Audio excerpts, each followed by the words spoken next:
Welcome to the Foul Play YouTube channel. Hello, everyone. Welcome to Open Mic. Hope everybody's doing okay. This week, we're going to take a diversion from Avery and Dassey cases, and we're going to be talking about the Darlie Routier case, which is a case that happened in Texas in 1996. That's where it began. So, before we get started, little disclaimer, a couple of disclaimers from my part. I'm not as familiar with this case as I am with the Avery Dassey cases. Now, we streamed a 2020 episode a little while ago, and we watched some of it, and it did refresh my memory on a lot of things that happened in this case, and it's pretty complicated. I'm not going to say it's quite as complicated as some of these other cases that we've gotten into, but looking back on it now, I feel this is another wrongful conviction. Not everybody's going to feel the same way. I get it because of how some of the things present themselves. But that being said, I'm going to be relying on folks here in Discord with us to kind of fill in some of these areas that I'm not as clear on. And hey, if you got any questions, please put them in the chat. We'll try to answer them best we can. So, with that said, let's let everyone say hello. I guess we're going to start with Alice and her brand new channel. Alice. Hello, everyone, and thanks for tuning in earlier to my channel. Nice to have you here. You did Thank great. you. Evie. Hello, everyone. Hope you're having a nice Labor Day weekend. Checking convictions, Linda. Hey, buckle your seats, people. Hugh the Man, Frazier. He can't use his mic. Oh, come on. I'm kidding. Jinxie. Hello, peoples. Nosy. Hi, everyone. Our newest mod, Sunshine Christina. Hi, everyone. Welcome to the Open Mic. Susan.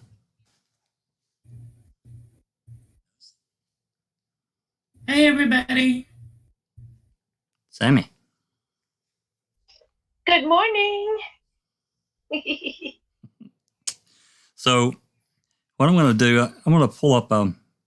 There's actually several resources on the interwebs.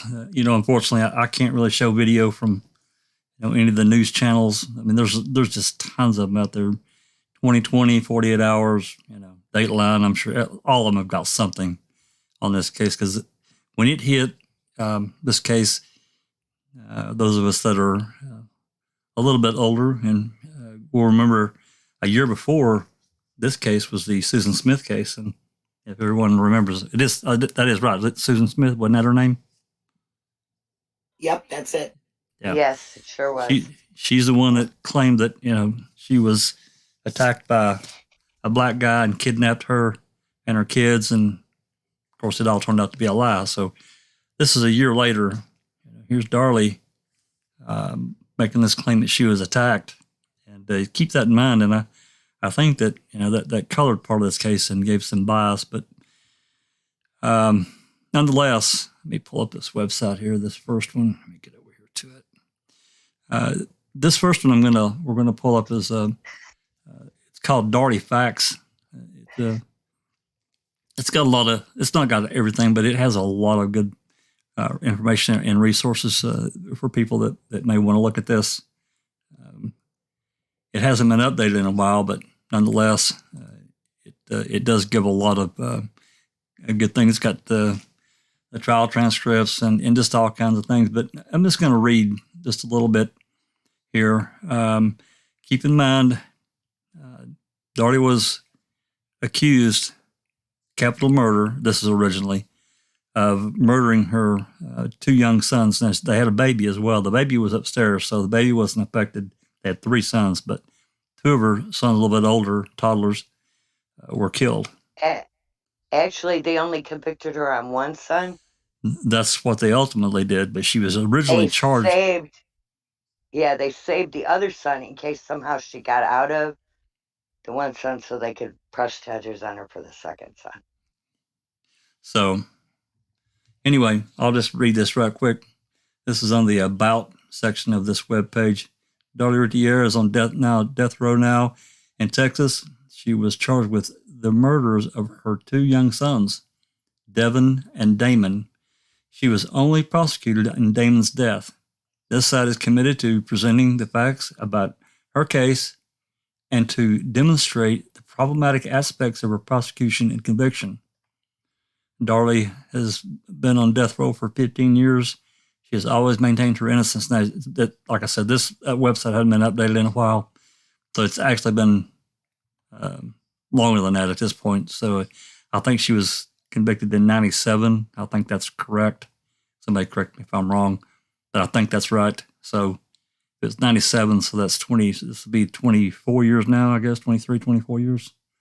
So she's been there a long time. And, if you're on death row, that can be just a nightmare for, I don't know how it is in a women's prison, but some of these men's prisons, the death row is terrible. But anyway, so what I thought I'd do first is I'm going to play this 911 call here in a second. Anybody that's here in YouTube will have to unmute. Anybody that's here in Discord will have to unmute YouTube so they can hear the call. But keep in mind that Darlie and her 2 young kids wanted to camp out downstairs. So she decided that she was going to stay down there with them, And that's why she was downstairs. The husband and the baby were upstairs. So. Hey, Jack. Yeah. Just for anybody watching that is not really familiar with this, just to bring up, this is the case that had the silly string incident at the grave site. So it might trigger their mind on it. Yeah, that's right. There's a couple of things that happened that wasn't really reported in the media. The media helped drive this case. Is that prior to the silly string birthday thing at the gravesite, the family had a hour and a half prayer thing prior to that, and that wasn't widely publicized. I don't think it was even publicized at all at the time. And then, the boys loved silly string, and that was actually a family. Wasn't it her mother or family friend or whatever that suggested bringing the silly string? Darlie's sister brought it. Darlie's sister bought it and brought it. See, and all that has a way of, coloring a case in the public's eye. She's out there having a party, and how inappropriate. And I can see it now. But anyway, I'm going to play this 911 call. I'm going to forewarn you that it's pretty rough. So, I think we're all adults here. So, and at this point in our lives, I would imagine most of us have seen and heard worse than what's going to be on this call. But I just want to give everybody kind of a little bit of a heads up. So here it comes. Well,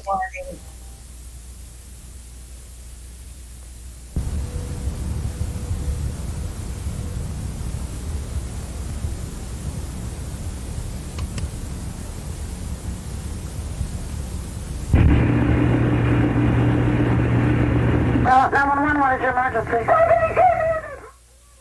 Ma'am? They just stabbed me and my children. What? Not hearing anything. Who did? Hang on.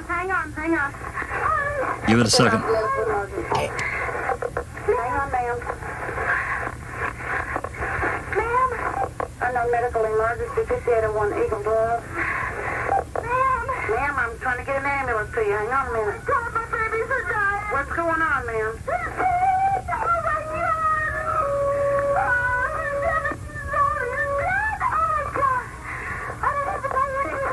Unknown medical emergency, 5801 Eagle Drive, box 238, Cross Street, Linda Vista, and Willowbrook. Attention 901, medical emergency. Maybe possible stabbing, 5801, Eagle Drive, box 238, South Street, Linda Vista, and Willowbrook, time out 232. Stand that card, Clint.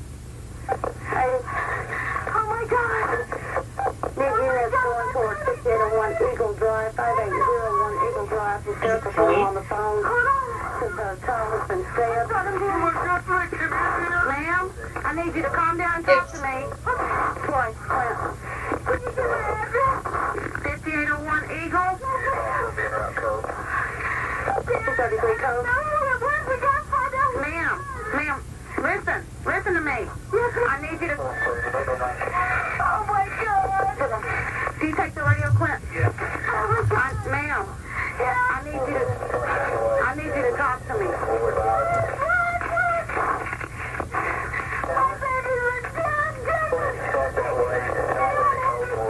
Ma'am, I can't understand you. You're going to have to slow down, calm down, and talk to me. What is going on? Somebody came in while I was sleeping. Me and my little boys were sleeping downstairs. Somebody came in. Dad, my baby. Dad, me. I woke up. I was frightened. He ran out to the garage, threw the knife down. My babies are dying. They're dead. Oh my God. Down the phone with him. Oh my God. Just that on one. Hold on, honey. Hold on. Hold on. Oh my God. Oh my God. Oh my God. Oh my God. Ma'am, who's there with you? Ma'am. What? Is there anybody in the house besides you and your children? No, my husband, he just ran downstairs. He's helping me, but he's dying. Oh my God. Okay. Okay. How many little boys? Is it 2 boys? I love them. There's 2. Okay, listen to me. Calm down. Go ahead. 5801 Eagle Drive, 5801 Eagle Drive. Gonna be in stabbing. When are they gonna be here? Ma'am, they're on their way. Oh my God. 235. Ma'am, how old are your boys? What? How old are your boys? No. 7. Okay. Oh my God. Oh my God. Oh, he's dead. Calm down, can you?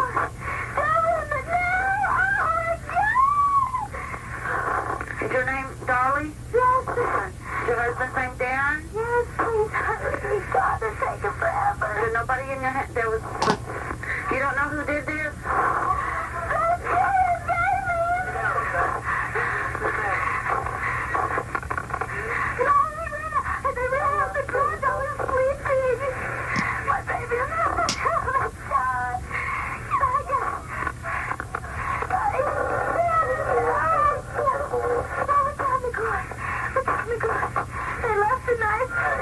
There's a knife. Don't touch anything. I already touched it and picked it up. Who's out there? Is anybody out there? I don't know. Okay, ma'am, listen. There's a police officer at your front door. Is your front door unlocked? Yes, ma'am. Where's the ambulance? Okay. They're screaming. If they don't get in here, they're going to be dead. My God, they're dead. Hurry, please. Okay, is 82 out on Eagle? Oh my God, hurry. 82, you out. Oh my God. Oh my God, why would they do this? What did he say? Why would they do this? Okay, listen, ma'am. You need to let the officers in the front door, okay? What? Ma'am? What? You need to let the police officers in the front door. This knife was laying over there and I already picked it up. Okay, it's all right. It's okay. I got the print, baby.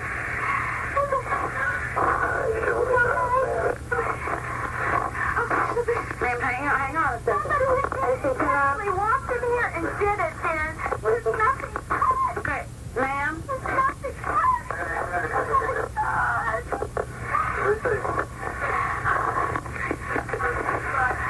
Ma'am, is the police officer there? Yes. Okay, go talk to him, okay? Yeah.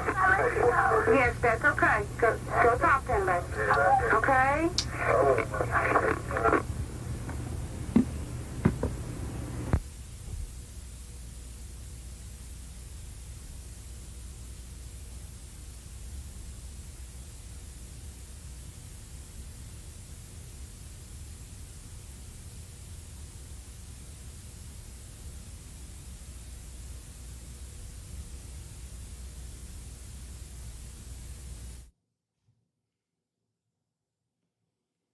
All right.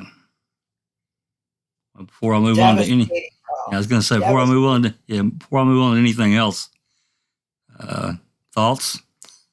It's devastating. She's naturally freaked out, doesn't know what to do. She's just totally freaked out. I mean, you can tell it's a natural Well, freak out. Did you notice in there with her freaking out, right? She was mortified. You could tell that in her voice. But for half a second there, she said, "Who did it?" She's asking her husband, "Who did it?" Dan, or whatever his name is. Darren. Darren, that's right. But she was like, for just a half a second, she was looking at him, going, "Who did this?" Just had to say that. I'm sorry. Go ahead. No, that's okay. Plus she had her own issue of blood loss during this. She didn't even realize at the time that she was stabbed or I anything. believe she does say she's dying too. Like, I'm dying. Where's the ambulance? We're dying, or they're dying. I'm dying. They're dying. Where's the ambulance? She Yeah, didn't say I think she said, "I'm dying too" at one point. And while y'all are talking, I want to put up a photo. This is pretty graphic. So just y'all keep talking. I'm just wanted to warn everyone. This is the photo of Darlie when they got her to the hospital in the emergency room or wherever. Anyway, go ahead. she did say that she was also stabbed.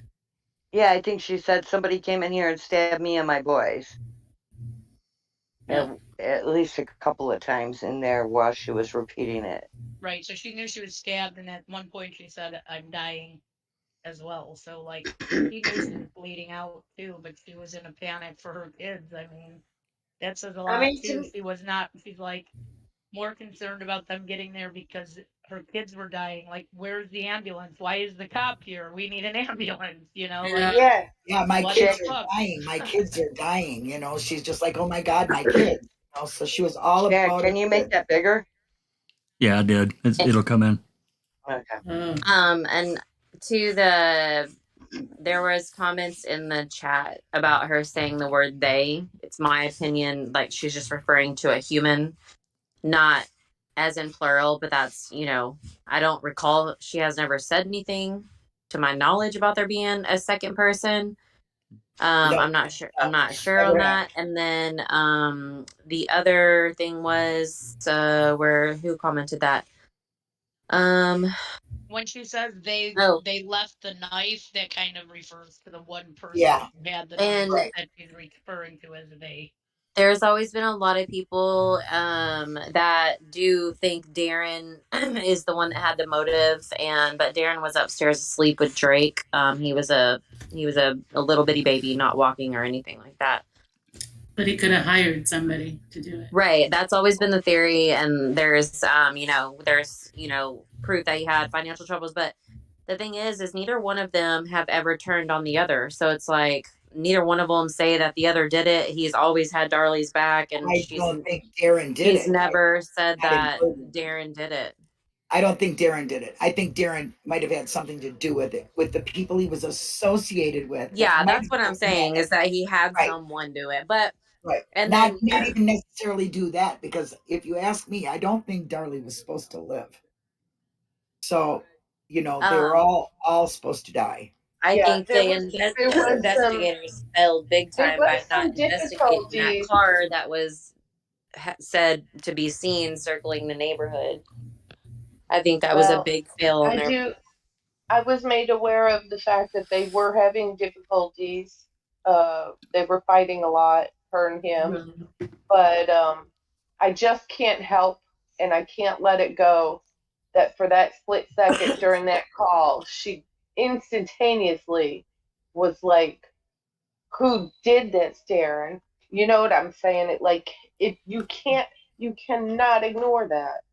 Well, I mean, she said it that way, Sammy. I don't believe it. She said, "Who would do this?" She was looking at him very puzzled. I don't believe she. You need to listen to that call. I did. Real good. I've listened to it thousands of times. Yeah, she was not. It was almost as if for half a second she figured he knew. No, I don't believe that. I believe she's looking at him Well, like so it, puzzled. Who would do this? I don't believe she was we accusing him we of don't. asking. You know, I've heard these discussions before about who Darren may have been doing business with, or maybe wanted to do business with him, and you just don't know. But here's the real thing, though. Yeah. In 20 plus years here now, they haven't turned on each other. They remained amicable. He's always had her back, and as far as I know, she's never said anything beyond the statement that she made in whatever capacity she was making it towards him. It doesn't matter. She did make a statement. You know, who did this? You know, we can argue the context, but Right. Yeah, that is true. But I mean, from what I heard, that is a distressed mother who's in shock, who's worried about her children, and quite frankly, for people just to nitpick at the words that she's using, she's incoherent, and any mother would be incoherent in a distraught situation like that, whether it was murder or not. If she sees children like that, it's going to be distressing in that for her. So, in my opinion, that is a mother who is in distress, no a mother who is trying to cover her own ass and that's the staking a thing. crime scene. Well, they see that's the problem, and you just said it because it was such a stressful situation. You know, kids are getting stabbed. She's cut. She's bleeding all over. I mean, that brings up this photo. I mean, she was hurt bad. You can call it whatever you want. And for me, you know, to look here and just think that she killed her or stabbed her kids. I mean, and then but then the prosecutors and the police are saying that she did this to herself. I'm sorry. I'm sorry, folks. What's funny is No way. the guilter side of this case. You know, it's so crazy how every single set in every single case, they're exactly the same. You know what I mean? Yeah. They repeat what was said in the original trial. They ignore the new testing, the new evidence, things like that. The tunnel vision is just so deep.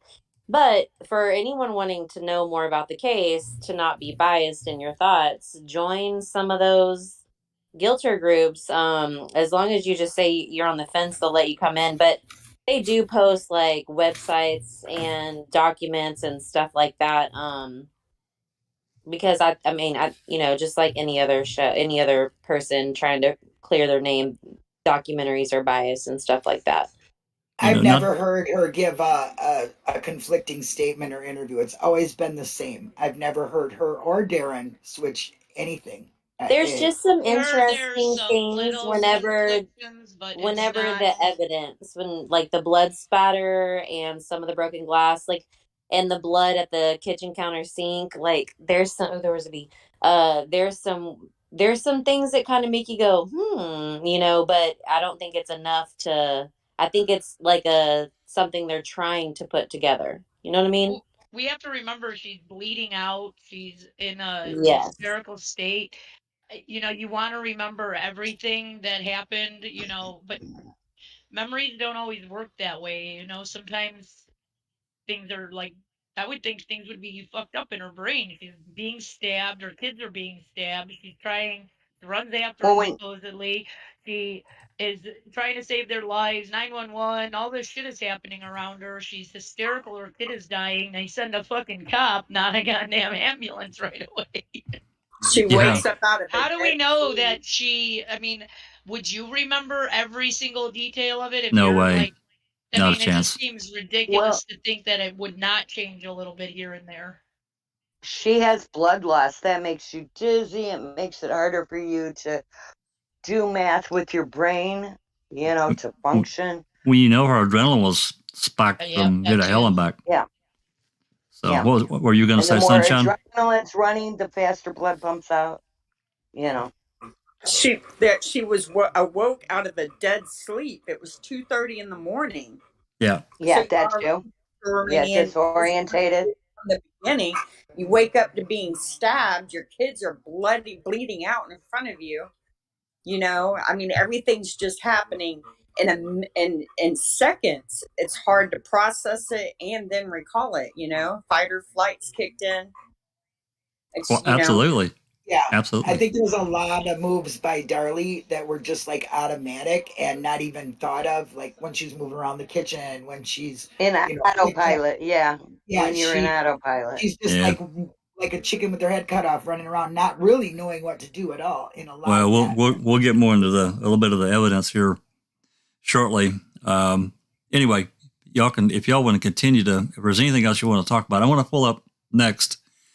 These are going to be a little gruesome, but these are evidence or the photos of Darlie and her injuries. So just want to give everyone again a little heads up. There's nothing too terrible, but it kind of give you an idea of how badly she was hurt.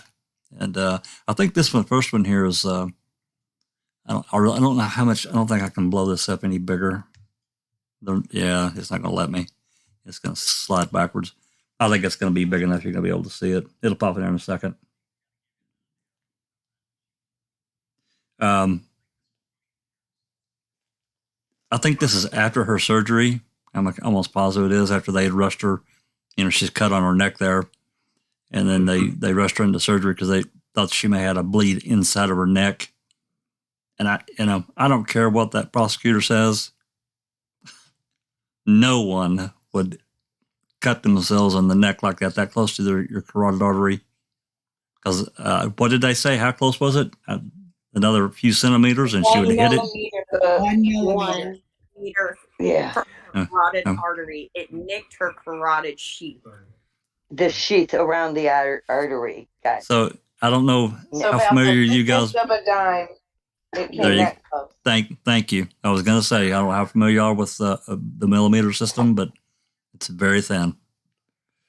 So also, sorry, just to say that seeing the blood soaked onto her shirt, there's no way she could have brought that sock down to the end of the road without leaving a blood trail from her injury. Very true.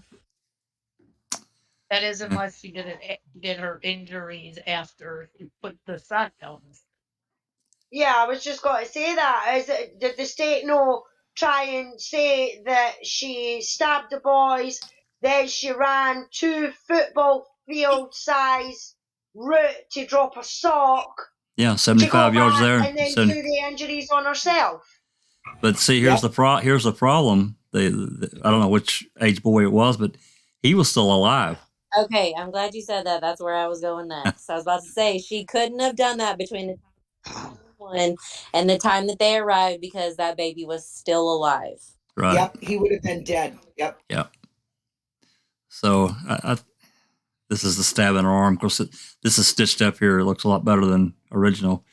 Now I want to discuss that one right over her shoulder, okay? Because this means if she cut herself, she would have had to. It looks like it's going in a downward place, right? Like she would have had to use that left arm to do that, right? Like to pull your arm down to your shoulder and imagine yourself holding a knife. Can you really grab that spot on yourself over your shoulder very well? I mean, maybe. I try. I don't have a knife in my hand, but maybe a little bit. But at the same time, it's like it seems almost unnatural the way that it is. If she did it herself, it would be like you'd have to do it from the other arm upwards. Almost, and who does that? She cut herself. Let's not even fool ourselves. The arm cut was all the way down to the bone, so that means you're really hurting yourself, right? Oh, she stabbed the hell. And what did you say about the necklace? It was stuffed in. It was in the cut down into it. Yeah, to surgically take it out. Embedded into the wound. It was embedded into the wound, and that might have saved her somewhat, right? Right. They say that stopped it from hitting that area. Yeah. But I mean, you really come on now. If you're going to cut yourself, you're not going to go all the way down to the bone. You're just going to do flesh wounds. You're not really going to try to harm yourself like that. I don't think. Well, unless you cut your neck and then do that on your arm. I mean, you got to be some pretty brave woman. Maybe one cut, but this is multiple wounds. Yes. Yeah. One coming out, that's her hand there, and then there's one coming up here of her arm. Go ahead and say it, BB. I'm sorry. You would have to be pretty suicidal to.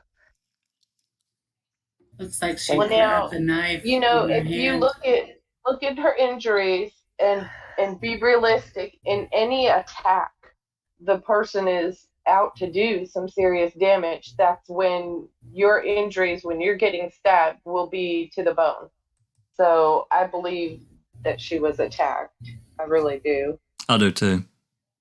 Yeah, even the knife wound on her hand is like a defense. You know what I mean? Yeah. Her hand up to, and it just sliced her fingers. It's not a like where you would grab the knife and have the knife in your hand and go down and slice and it would get your hand. It's not even in the same area. It would be closer to your. Well, if your hand slipped on a knife, if it slipped, right? Yeah, it doesn't look like that. But then, if you're doing any kind of gripping motion, it cuts the tendons differently inside there, and it also kind of becomes deeper then. Yeah, her bruising on her. And I've seen these exhibits, photos of her injuries. She actually has a shoe print on her arm. Right there, isn't it? Yep, that's what's up on the screen now, and it does look like a boot print, like somebody put their boot. It actually kind of matches. Another YouTuber did this thing on it, and it does actually kind of match the sole of his tennis shoes that they take into. Yeah, it looks more like a boot. There's a diamond shape under his tennis shoe, and it does kind of match with that. It's kind of weird. Blatantly obvious. It's not blatantly obvious, but we did a lot of research on that and did a lot of comparisons on that, and I really truly believe she was attacked. I don't think that she killed her children. No. I wonder if the shoe print is from someone, from it being embedded in the bone, the knife, and them putting their foot on her arm to pull the knife out. Maybe. I don't know if that was happening with the shallowness of an arm. I think it has to be more like your core of your body to get a knife stuck like that. That's why they put blood grooves in combat knives. You know.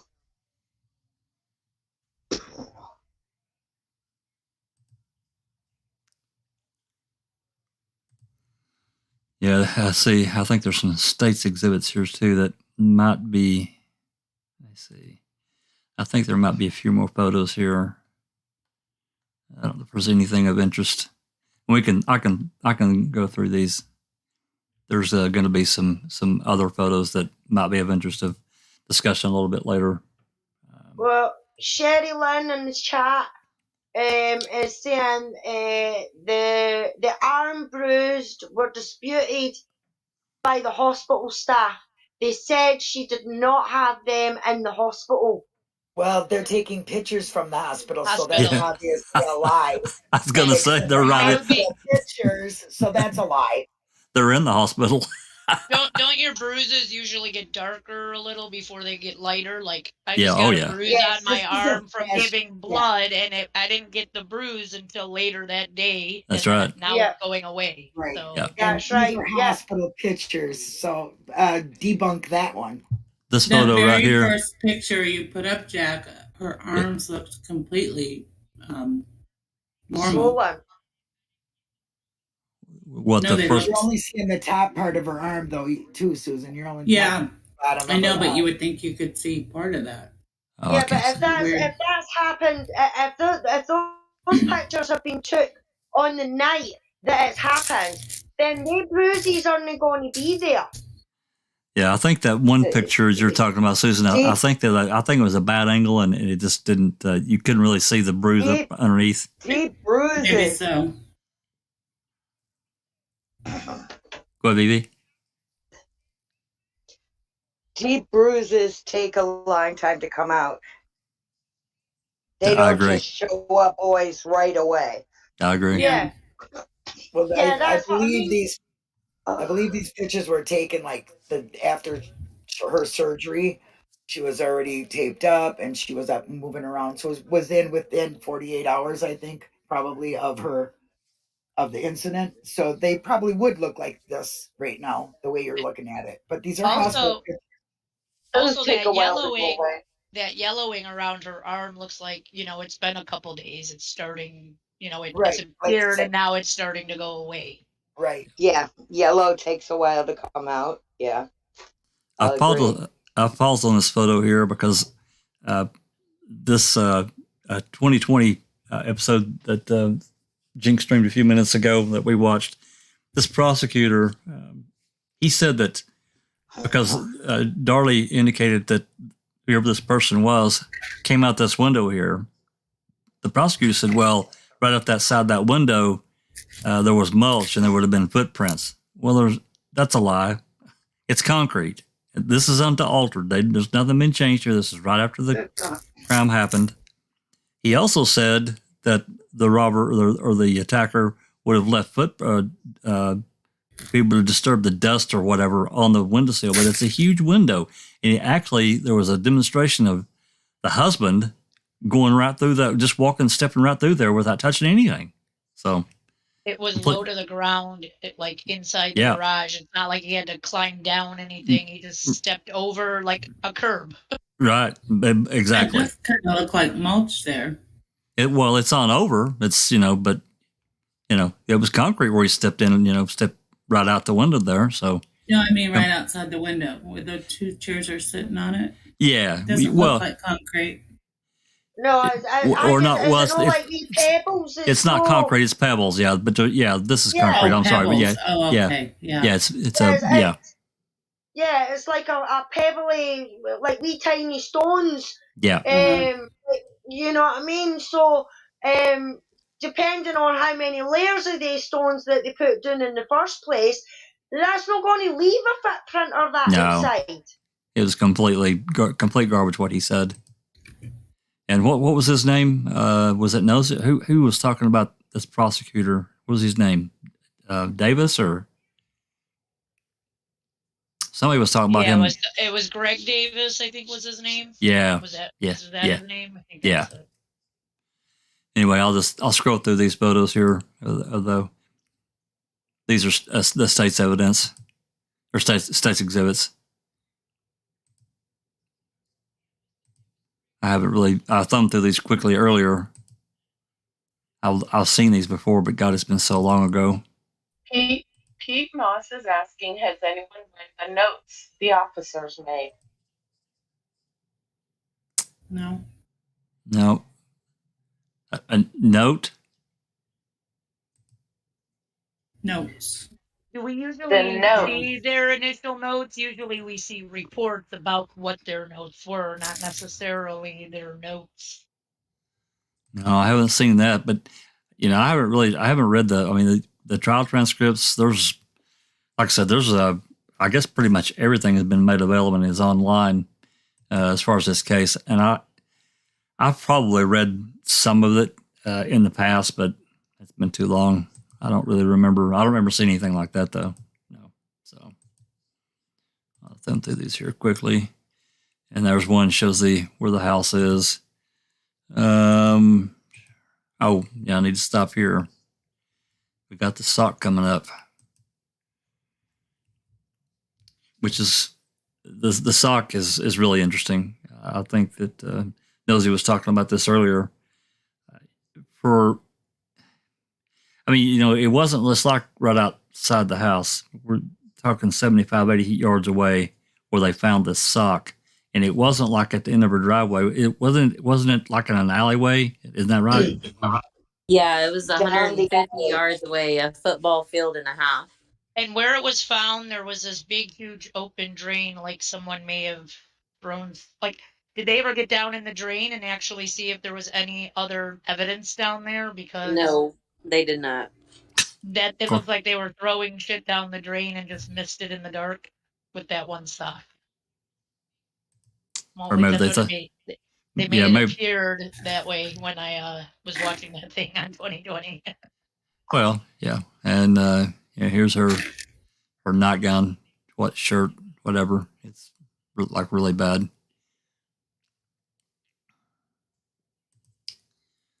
I guess this is the next one's her necklace, of which I'll talk about, that was embedded into her wound. And this gets back into more photos of her. This is the one where her arm stitched up on the outside, but I can see on the inside of this around her elbow, it's like deep purplish. It's not a great photo though. These are low quality, clearly not HQ quality. We've seen that one. That's the house. Here's a depiction of the living room there where they were found. Just more of an internal. We should call it the family room, because on the map there's like a different room called the living room. Oh, okay. There you go.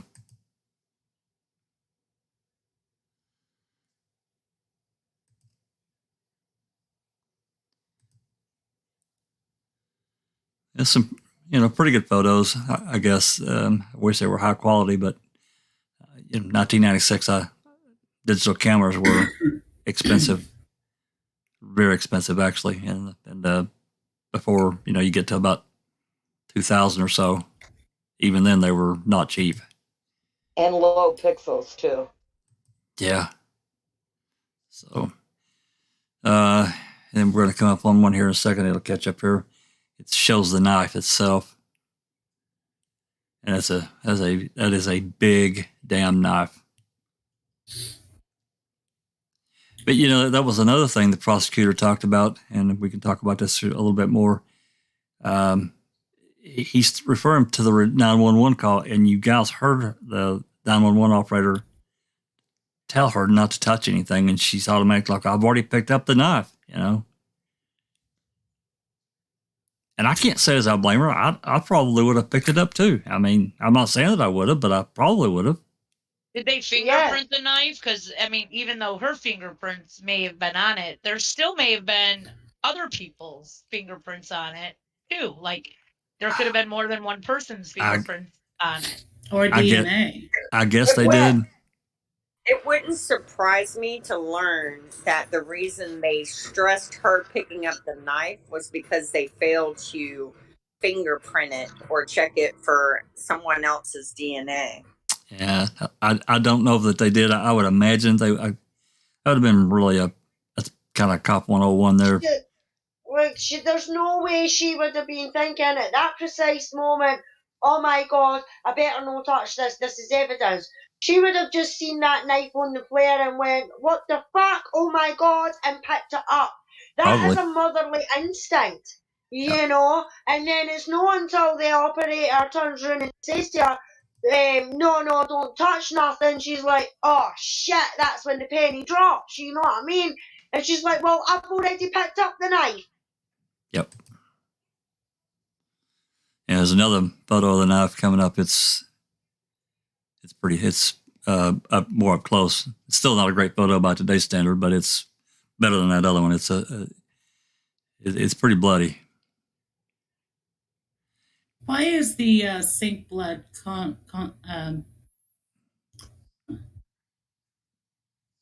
why is the sink blood what? Went blank. Controversial. Because the direction that it's going, it looks like whoever was bleeding was standing directly at the sink, and blood was running straight down onto like the counter and the cabinets. I think they try and say that she cut her own throat at the sink. Yeah, like she was standing there when she did it, but it's like, she could have she could have been cut anywhere. Yep. Yeah. And why would it be weird for her to go to the sink and stand there and try to collect herself and find a towel and all this and that? Like, right. That would be very normal. She might have been holding her arm up if it was bleeding really bad. And the single drops of blood, those are controversial, and the splatters on the back of her shirt. And would like to know about the splatter on the back of her shirt, because they're like, oh, well, there's cast off splatter on the splatter on the back of her Yeah, shirt. but they're acting as if How does it during get the back course there? of her running around, figuring out what's going on, they're acting as if she didn't throw her arms up in the air. And I mean, it's kind of the same motion as if you're going to stab someone, you know, your hands go up in the air, you have blood everywhere, you're freaking out, you're flailing around. Like, it's very normal that the blood was everywhere. Sure. It's on the back of the shirt. It's like that would seem more like drips rather than cast off, because cast off is like something that's thrown. So how does it get thrown onto the back of her shirt? That just seems like an odd place for someone to have blood splatter of cast off blood, unless they were turned, their back was turned and something was happening. Then maybe cast off splatter. Like, that's how I see it.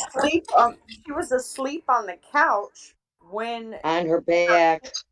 Well, But they've been on her side and turned when the assailant came, and she got blood splatter from them killing the kid. What's that, Sunshine? She was asleep on the couch when the attacks began.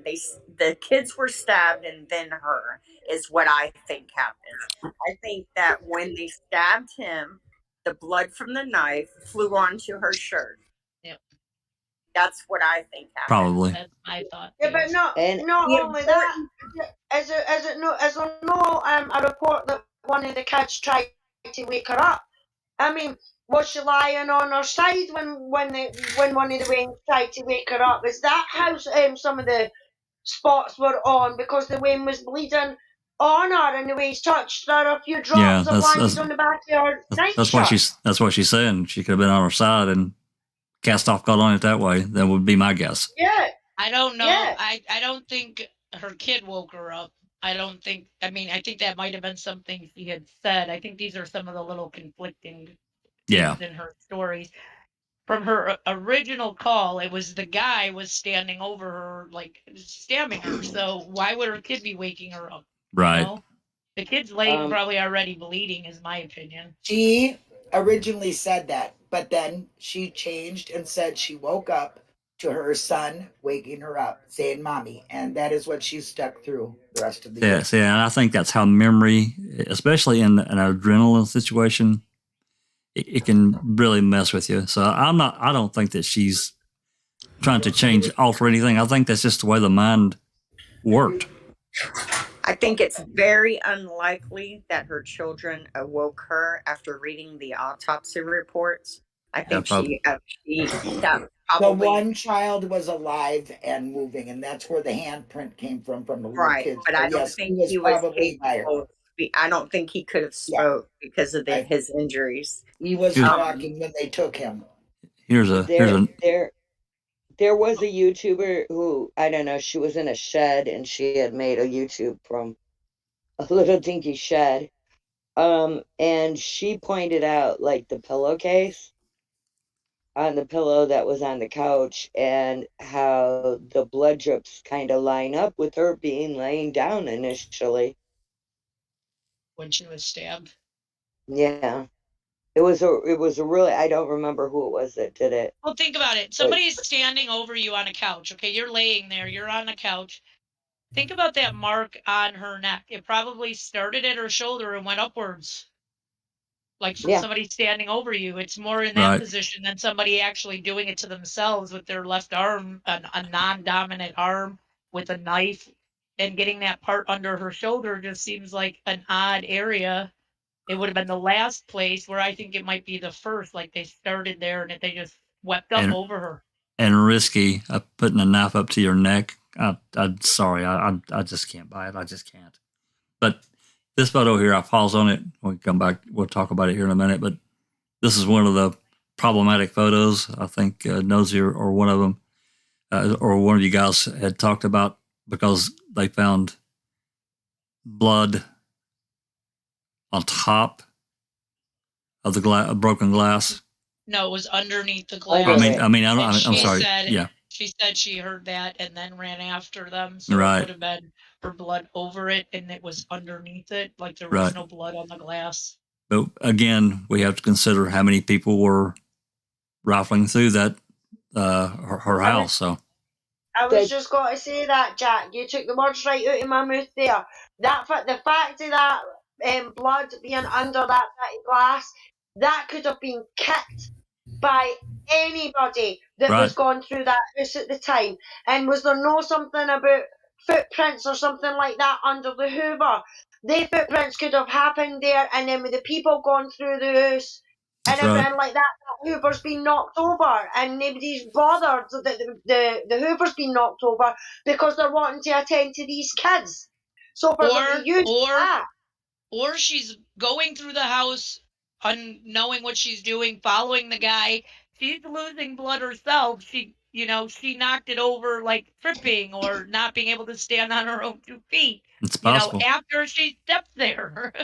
Yeah, exactly, James. Exactly. There could be any reason, multiple reasons why there was footprints under that Hoover. The simple fact is when she went past there, or whoever it was that went past there, without any shoes on, and the foot was covered in blood, somebody's knocked that Hoover over in between then, and that's why the footprints are under the bloody Hoover.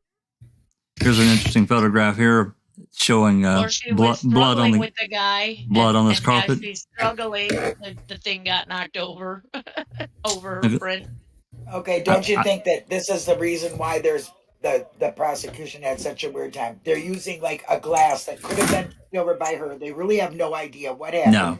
Crime scene was so trampled on by police moving things and EMT and EMTs.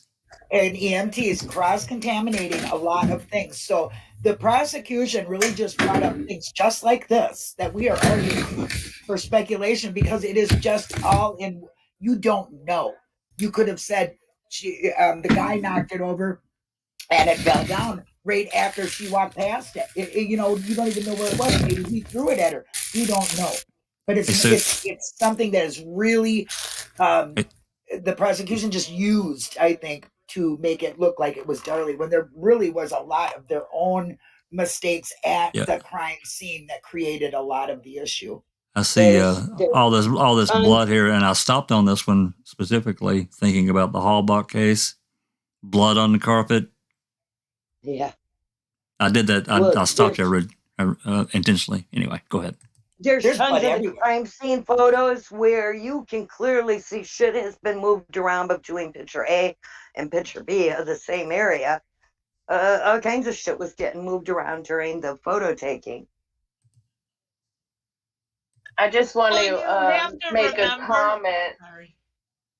It's okay. Well, I just want to make a comment because there's a lot of back and forth about a stab wound, if it's going to spray, bleeds or not. I'm going to tell you, I've been stabbed. It went in the front of my arm and out the back, missed all the arteries, and I'm going to tell you what, the blood goes every damn where. Oh, yeah. And you cannot predict or say that, it's just the way it is. And besides that, she was running around the house, okay? She was running around the house, freaked out. So blood's going to be everywhere. Yeah. That carpet was soaked. It sounds like she was screaming her guts out, too. So you can put a lot of pressure on a wound and cause that. Right. Yes. She was hysterical. Blood was everywhere. Also, when Darren gave mouth-to-mouth to his son, he blew into him and out came splattering blood and air. I had my thumb cut most of the way up, and let me tell you, blood sprayed out of it. Okay? I had 57 stitches on my arm from 2 lacerations, and there was blood everywhere. Absolutely. Everywhere. We had to get rid of my bed. We had to get rid of rugs. You just couldn't get it out. Nope. Well, she also had flesh under her fingernails that nobody ever talks about. That and a lot of this forensic evidence could have been lost in the hospital because they were putting her into surgery. So, there was a lot of forensics that was not taken that could have probably been on her body, under her nails, and other things that they were not able to get because of her going into surgery. Right. I think we're through the bulk of these. So I was going to say to BB about the photos, like, they're supposed to do that. They're supposed to take photos of everything as it is when they come in. then as they take evidence, there should be photos as they take that evidence, which would show things being moved around. That's why you need to have timestamps and everything on the photos so that we can tell when things were moved around. They should just have live cameras on their chests at all times, in my opinion. Well, cameras even in this time. Well, I don't know Okay, about you should this have time just frame, looked but at that picture there, Jax. Go back that one picture where it shows the sofa. Okay, you'll see somebody's forensic box sitting on top of the sofa. I was just going to say that, Linda. So you will see, yeah, it's a picture of the sofa, and they're taking pictures of the drip Yeah. blood. But there's somebody's forensic box where they got whatever they got in there, sitting right on where most of the blood would be. The pillow is moved. Yeah. Yes, and the pillow is moved. So that's the kind of photos they did. That one, Jack. Right there. See the box? And Yep. there was a pillow there in one of the other ones. Okay, so there was a pillow there and a blanket, and now that is gone. Now they Yep. got a box on there and blood dripping where you're covering up a lot of the blood. So they shouldn't even put that fucking bag anywhere near that sofa.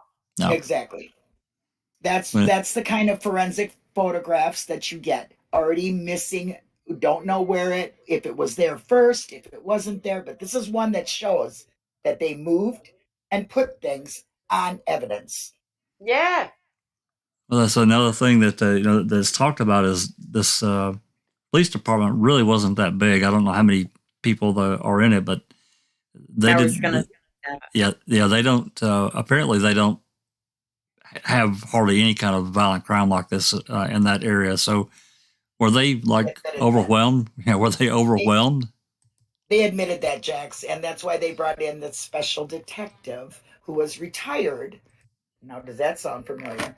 But yeah, and he right away tunneled right into. He said it was an inside job. There's no way anybody came outside into that house and did it.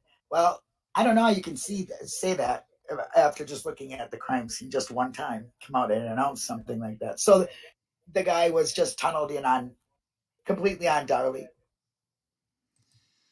I did want to make a comment. Somebody says in here, there's the shoes. The first officer on the scene, when questioned, said he did not help the dying children because protocol indicates he had to wait for backup. Honestly, we were like, when we were looking into this, we had discovered that we were trying to figure out why they helped one child and not the other, and it was because the other had already been, they came up and one was still alive and one was not. So there was some theory to why the EMTs will work on one of them and not the other. And I can't remember exactly the reason why, but I'm just bringing it up as even the EMT, they worked on one child and not the other. Right. I'm confused. Was there two knives? One knife was on the floor that you. I was just gonna say, you can see they moved that knife, and then the knife was on the counter. Yes, so what is that about? She picked it up and put it on the counter. They picked it up and put it on the floor. So which one is it? So they don't even know where it was on the floor when she picked it up. They just put it on the floor and take pictures of it that way. You'll see another cross-contaminating stuff too. Now putting blood where there might have not have been blood by putting a bloody knife there. As you'll see, the knife is in another spot in the entry to where the garage is. So this was right in the kitchen floor area where it was close to it. Then there's another one where it shows like it's in an entry. So which was it? Darlie says she picked it up and put it on the counter. Which is in the 911 call, basically. Exactly. That she picked it up. Exactly. So that's a little freaky that they would move the knife to take pictures of it where they think it may have laid when she picked it up. I mean, yes. Weird. A lot of shady photographs going on. You have to really look at them and most of these were not shown in court anyway. I mean, a lot of it wasn't, but.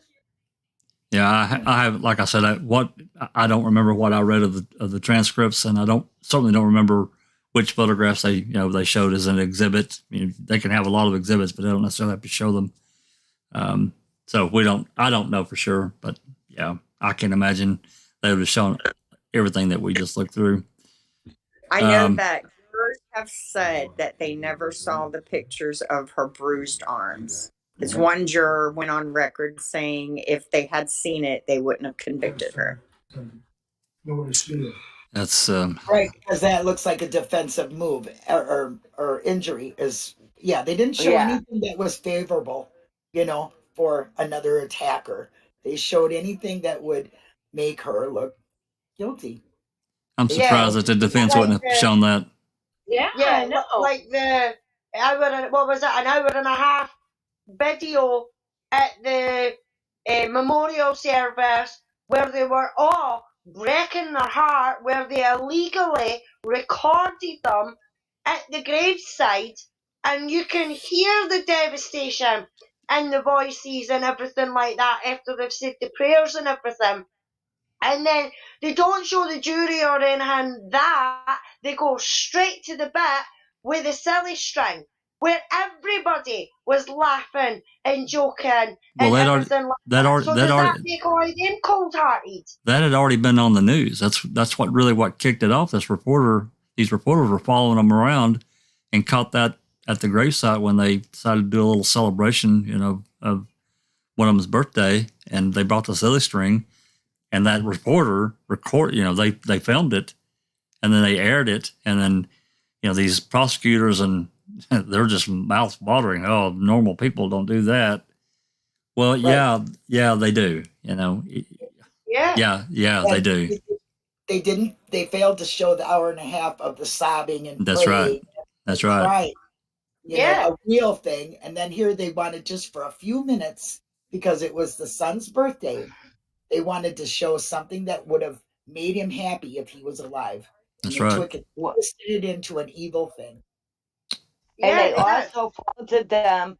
They also faulted them because they went to see what they put in the casket, and they had put a little penknife, a little pocket knife in the casket of the older boy, because that's what he wanted for his birthday, and that's what the dad had promised to give him. So they already had it, so they put it in the casket with them because it was his gift he wanted, and they already had it, so they had it buried with them. And they wanted to make a big deal out of that. They wanted to make a big deal out of that. They wanted to make a big deal out of that. Yeah. Yes. And they buried the boys together. What parents would put a knife in the casket of the kid who was stabbed to death? They buried the boys hand in hand in the casket together. And they were zoomed too at one point. I can't remember exactly when they did that, but they did that for something, and they were unable to get whatever it was they needed to get because it was just too watered and had leaked. Okay, I want to, if there's nothing else, I'm going to go down the evidence list here, and we can talk about each one of these if you want. I'm not going to read the entire thing; it'd be too much.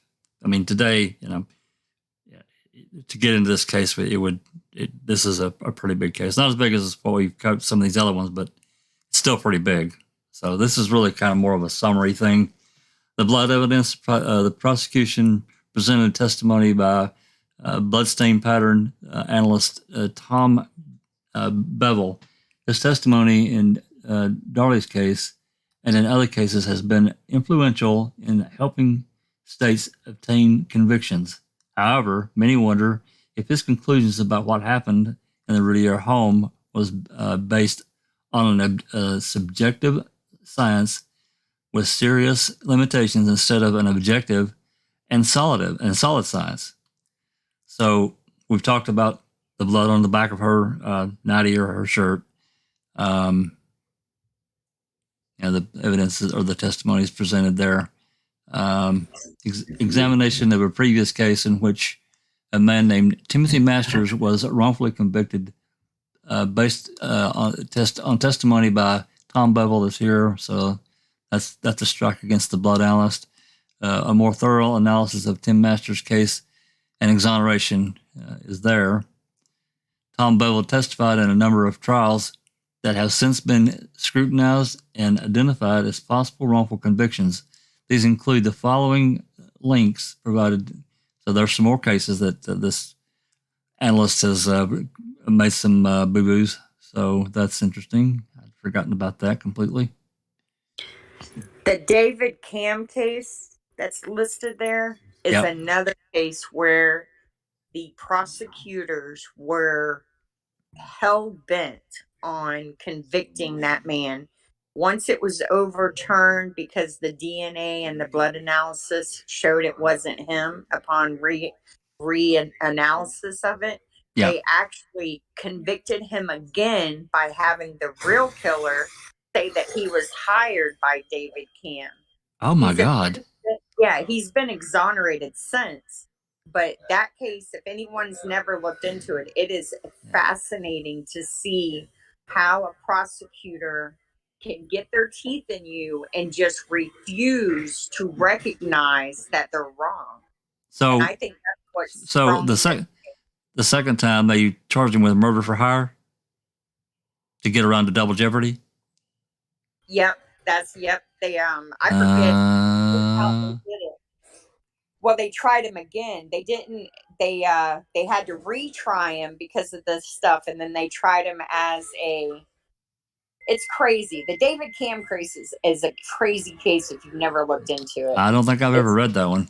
Yeah, he was a police officer in Indiana, and he was a gigolo. He cheated on his wife. He was having affairs with multiple women, and he had a lot of enemies, and one of them happened to be the DA, and he just was the gentleman who ended up killing David Cam's wife and child. I think it's 2 children. I think he killed his wife, his son, and his daughter. Was actually a serial killer who had a foot fetish. Oh my God. Yeah, it's a fascinating case. Wow, that's crazy. I've not made this Jason Payne or Warren Horniak. I've never looked at those cases either. Those other tell you, hey, Nosy, those are from Texas. Anyway. He testified in the Robert Durst case, too, as a blood analyst. Did he? Oh, really? In the 2003 trial with against Tom about that Morris black guy that he killed in Texas. Interesting. Anyway, I think me personally, I think there's all kinds of problem with the blood and just what I've seen presented. Again, I haven't read the entire case, but I think there's real problems with it, with the way that the state tried to put on and say, because of this, and this, that makes her guilty. She stabbed herself. I don't know. Interesting that it's there's similarities between this case and the Stephen Avery Brendan Dassey case, because look at the blood analysis done in this case, in the Stephen Avery Brendan Dassey case. Disaster. And it's a huge red flag, because it is such a subjective science. Well, they also just convicted. They brought in a lot of personal things, which you're not supposed to be doing, like characterizing her, because one juror straight out said, "Who spends $5,000 on boobs? Who buys all that furniture or that jewelry? Who wears those flashy clothes? I don't do that." Well, okay, you might not, but this is a young couple who they had some money, they had their own business. They were doing like most people did, go into debt when you are young and have children and want to live the high life. And Darren was a man of label. But he bought, even so, it doesn't matter. Even if they'd have had the money, that's still matter. It's not a crime, and it doesn't make you a murderer or a psychopath. That's what they made her out to be, this material woman who had no time for her children, who sucked up their money. So that's why she got rid of them. But that makes no sense. That theory makes no doesn't. sense. Why would you kill the 2 older children and leave yourself stuck with the baby? Listen, why would you kill any of them? Why would you kill any of your children? I don't believe it's true. But they made her look out like she was this materialistic woman who had no time for these children. But these everything were taken for her money. But everything that we see, that I've seen, showed that she was a good mom and loved her kids. And neighbors stood up for her and said that, and everybody that met her said she was a very doting mother. All the kids were at their house. She loved her children. She lived for her children. but they turned around her beautiful looks, her fake boobs, her jewelry that was bought at a pawn store, and gold and diamonds. Yeah. yes, that she wore 10 rings every day, but they were bought in secondhand, You, and you her know, husband bought them for her. let's just be honest. Brand new. Let's just be Well, honest. that's an investment. It's an investment. When you go to a pawn store and buy gold and diamonds, that's a fucking investment. Let's just be honest here. The fake boobs, I'm going to bet that was Darren's idea. I'm just going to bet. Come on, yeah. He was a very materialistic guy. He bought a used Jaguar. Jaguar? Oh, yeah. He had to have the flashy clothes. It was him, more him than her. He was the spender. Oh, and they also used her. Spoiler. He liked to spoil her with stuff. Right. Yeah, right. That's right. Exactly. He wanted her to be the trophy wife. She was she was good looking. That was his trophy wife, so he's putting money into his polishing his trophy. That's exactly what it was. They also used that she just had a baby and she was suicidal. And she was sorry that she was going to kill herself. She was writing in her diary because she was postpartum, having a baby, and she was just writing unedited thoughts. And in one sentence, she says, "I'm so sorry for what I'm about to do. I love you guys more than anything." And then she talks about them growing up. So that doesn't really sound like a suicide note. They just and if she's suicidal, it doesn't sound homicidal for sure. Yeah, if she is suicidal, it doesn't sound like she's planning on killing the kids, because she's talking about them growing up, like maybe without her or whatever.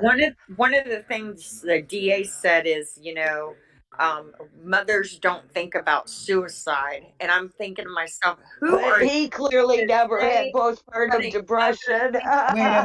Wait a minute. Doesn't that sound familiar? I'm telling you right now, you have 3 kids under the age of 8. You will think about it at some point in your life. Especially. All I can say to that is guilty people don't confess. Yeah. I mean, innocent people don't confess. That's about how stupid that is. Guilty people don't confess either. Clearly that prosecutor never had postpartum depression. Yeah. Well, he's definitely not a mom. No. Yeah. He has no idea. Okay. Let's talk about the fingerprints. Bloody fingerprint evidence was obtained from the Routier home that experts have stated do not match the Routier family. Federal courts will allow these fingerprints to be ran through the database once the state of Texas concludes their other testing related to the case. Now, this was written, I think this website with last update was 2015. And as far as I know, I read on another site that, or actually it was I don't have it pulled up, but it's a website from actually really recent, the last couple of days, that I think the fingerprint analysis came back. They didn't find a match. I think I read that right. So, but here's the thing. Whose fingerprint is that in blood? It's clearly not hers, and it's not Darren's. That just means that whoever left that fingerprint isn't in their database. It just means they've never been caught or arrested and had their fingerprints taken, be put in the database. Right, but I think it's a massive problem for the state. I mean, that's my opinion, of course. It is. You would think. Yeah. They are still, Darley's team is still requesting like further testing of it and stuff like that. The last article I read, but I couldn't find anything updated since May of 2021. Which was about. They're still waiting for Dallas to release that, aren't they, Nosy? They're currently Darley. So like the Innocence Project in New York, they picked up Darley's case for the DNA testing specifically, and currently she is waiting for the Texas Court of Criminal Appeals to give her a court date. But what the court date is actually for I don't know off the top of my head. I don't know if it's like to to get approval for further testing or what it's for. That would be my guess. Yeah, and COVID has definitely, the article said, delayed everything. Oh yeah. So. Oh yeah, absolutely. Well, and it wasn't that long ago, was it, that the New York Innocence Project picked her up? Was it? It's been at least a year. Maybe I thought they picked 2019 her up or in something, right? 2018. Yeah, 2019, but yeah. if not longer. I'm not sure. It's been a while. I think it was 2018 when they picked her up. And they were having some problems with Dallas giving up stuff or wanting to do it. Wow, really? The 2020 thing we just watched was from 2019, and they had the way they made it sound was that they won their the judge said release it, let them test this fingerprint, and they were still waiting on it 9 years later to be released from the police department to have it mapped. Well, and according to the article that I just read today from May of 2021, the whoever the prosecutor is now, I don't know if it's the same or different, but I think it was a female. I'll link I'll see if I can find it, link it in the chat. But it said that they had opened all of their case files to the defense and they were letting the defense go through everything. So I'm not. Yeah, it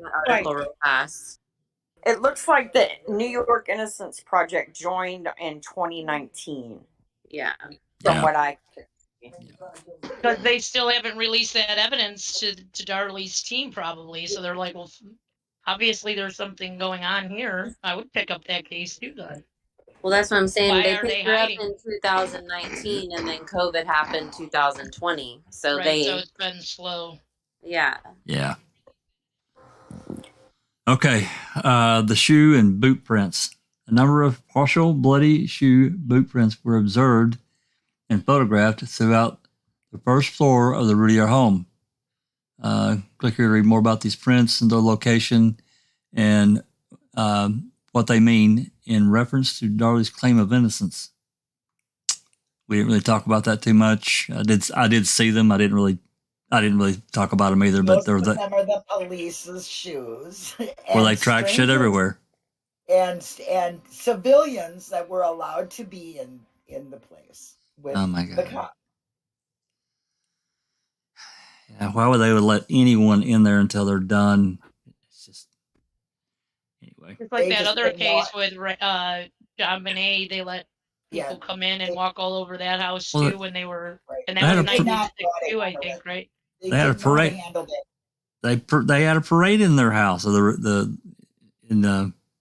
In that case, it was terrible. Yeah, this one too. Sounds like this one too. And they did. And in the Bonet case, they kept moving her around. Yeah. Okay, the towels. It's like they did the knife in this case. Yeah. From the top of the stairs to by the Christmas tree. Yeah. And into the room where she was really found. But wrapped her with that blanket. Yeah. This here is basically the same thing. A lot of people walking around that are unauthorized to even be in there, and that's where a lot of it came from. So, because Darley was wearing no shoes, she was barefoot. You could see that. You could see her feet prints. Yeah. And Aaron, he didn't have shoes on either. He had socks on, and did he have 2 socks on? Yeah.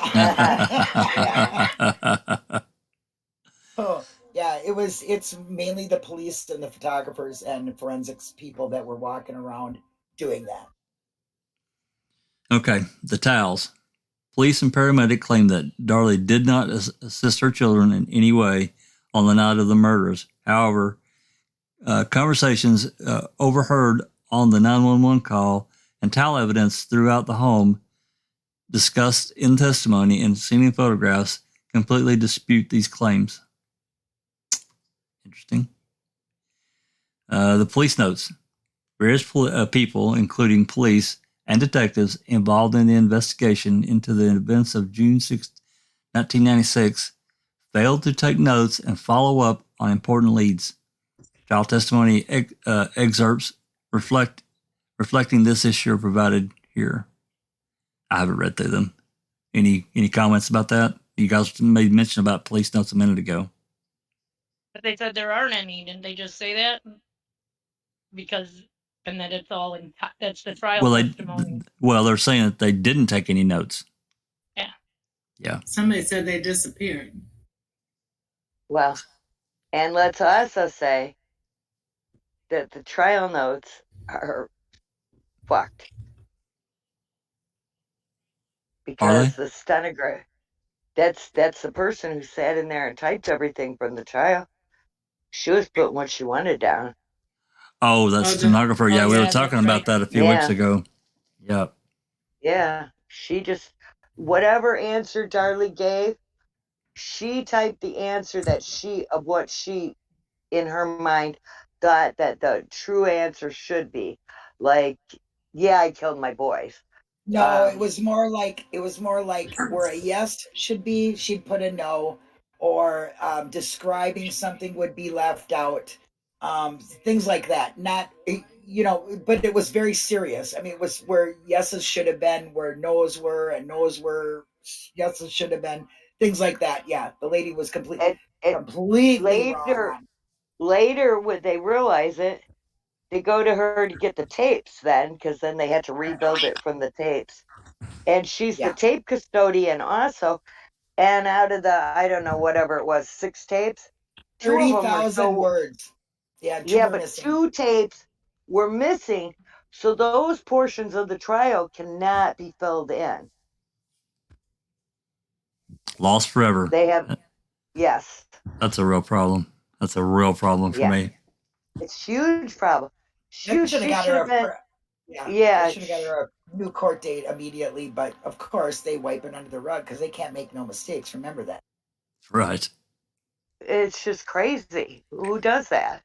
Yeah, I don't know what a remedy would be to correct that. There should be. I mean, I don't know about the state of Texas, but there should be a remedy to address that. I doubt there is. Yeah, now they tape everything first. Before they go for that, they go off the tapes rather than the lady. They did do something. Well, something in the and the typist should be the tape custodian. They should make 2 copies and give the typist a copy. Yeah, the original should be secured with the court. I think. Yeah, right. You come back at a certain point later and find out that all these events have happened that you guys just talked about. They don't have any audio to rebuild the file the way it should be. What are they going to do to the court reporter? I mean, there's got to be some remedy. I'm not sure she got in trouble or not. I think she did get a hand slappy thing. Yeah. Yeah, that's terrible. I don't lost remember her job. Yeah, and maybe had to pay a fine. I don't know. Maybe on probation. I don't know. I think she got a hand slappy thing. I think she should have been decertified as a court reporter and not been allowed to do it anymore, because that's a big deal. That's a big deal. It's a legal proceeding. She's just screwed with. Right. Yeah. So anyway, the nurses' notes and testimony. A number of nurses testified at Darley's trial, claiming that she was not emotional. However, the notes taken by the nurses while Darley was treated at Baylor University Medical Center tell a strikingly different story. So that might be interesting to read. What they say in there, Jax, is how she was scared to death to be alone. She was having nightmares. She was screaming, and she was had to be pretty much sedated most of the time when she first got out of surgery, because she was scared to death. She was scared to be left alone. She kept having night terrors. And so, it showed that she was crying constantly about her children. It was a mess. She was a mess. Yeah. I would imagine so. That's it's terrible. What, did the nurses lie on the stand and say that she wasn't in distress and stuff like that? I believe so. I believe so. Yeah. Really? Jeez. Yeah. no way of proving. One nurse will say one thing, the other nurse said another thing. You know what I'm saying? But the majority of them, that said that she was going Like through she this was did real not say calm, and they probably seen her after she was tranquilized, right? You know. Christ Another almighty. But the fact that it's medical people that are actually lying under oath. You know what I mean? If one's doing it, how many others have done it? Sure. We see that in this case too. See it all the time. I moved over to another website. This one's good too. In fact, in some ways, it might be a little bit better than that other website. Yeah, this is a good one. Yeah. And I'm not going to go through all of it. I just wanted to show. I mean, there's just it's got a lot of really good stuff for anyone that's really interested in the case. Like I said, I'm not going to go through all of it. There's the 911 call, and here's more about the evidence. This goes into it branches off into it goes into each one's got its own heading, and it goes into it deeper. It's probably a little bit easier to navigate for anyone that's interested. And there's stuff in here. It's got the autopsies. It's just got all kinds of really good stuff. I didn't spend quite as much time here as I did on the other one. And then, of course, this is really impressive too, because it's got it looks like it's got pretty much everything in the case. Testimony, writ of habeas, the direct appeals, disciplinary hearings. Who's Sandra Halsey? Is that the court reporter? That's the court reporter. Court reporter, that's what I thought. That might be interesting to read at some point. It's got a lot in there. It really does. But you have to look at this case with Susan Smith. Happened months before. Yep. It was about a year. Right. So they were not going to have another Susan Smith. And in the papers, they called Darlie Dallas's Susan Smith. So they had dubbed her that in the media. The media went after her right away.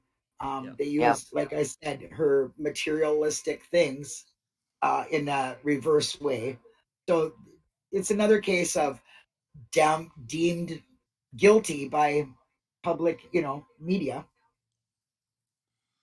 Well, yeah, once the media got a hold of it, and especially once the silly string thing came out, it blew up. It completely, and then, of course, they arrested her. Of course, I'm sure they already had their sights set on her anyway. Because they, for whatever reason, they did. I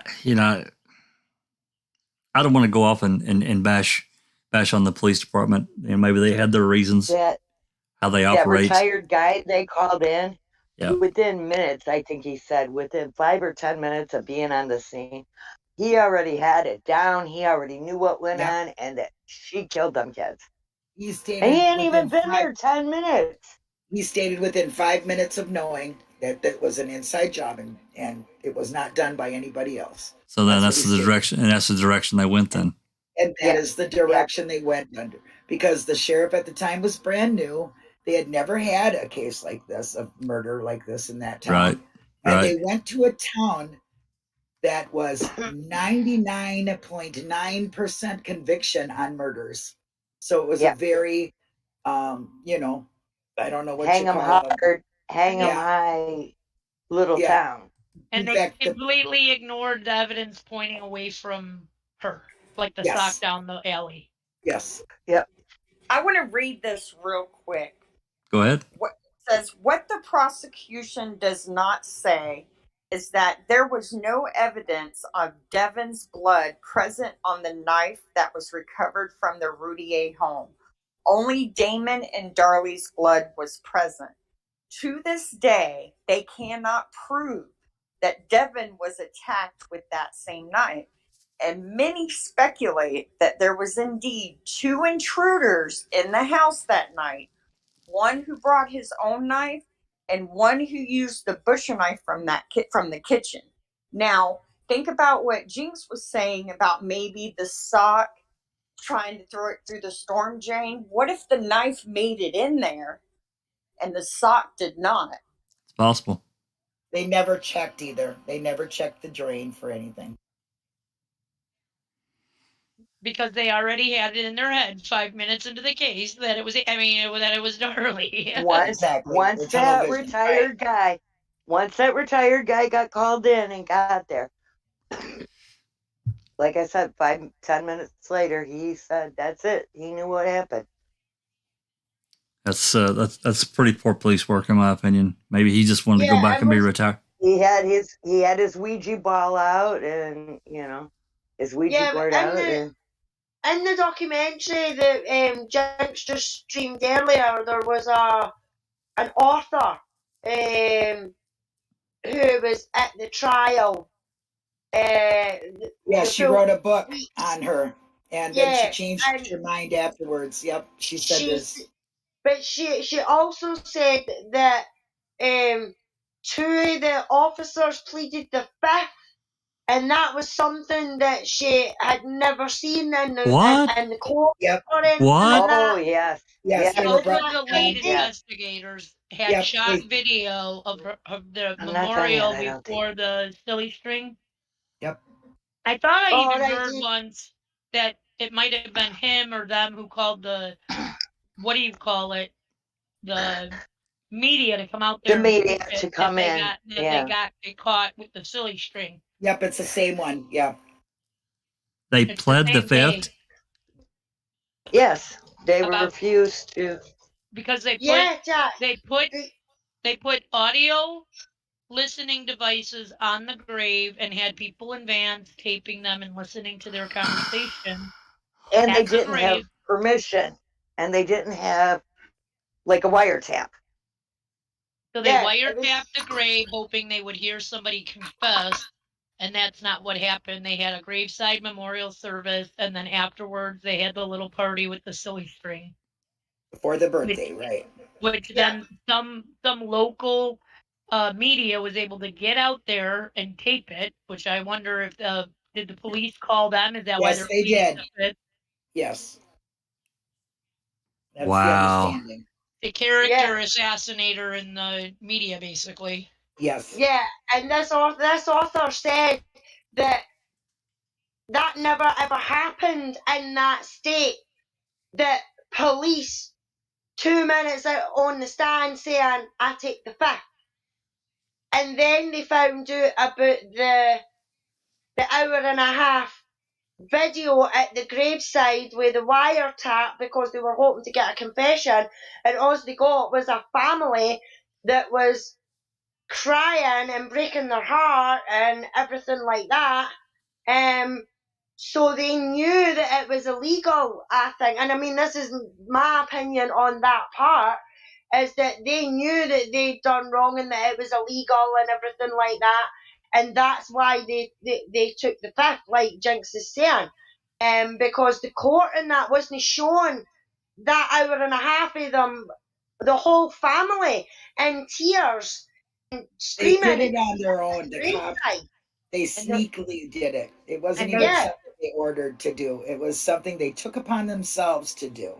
And then the jury didn't see that video either. They did not see that, right?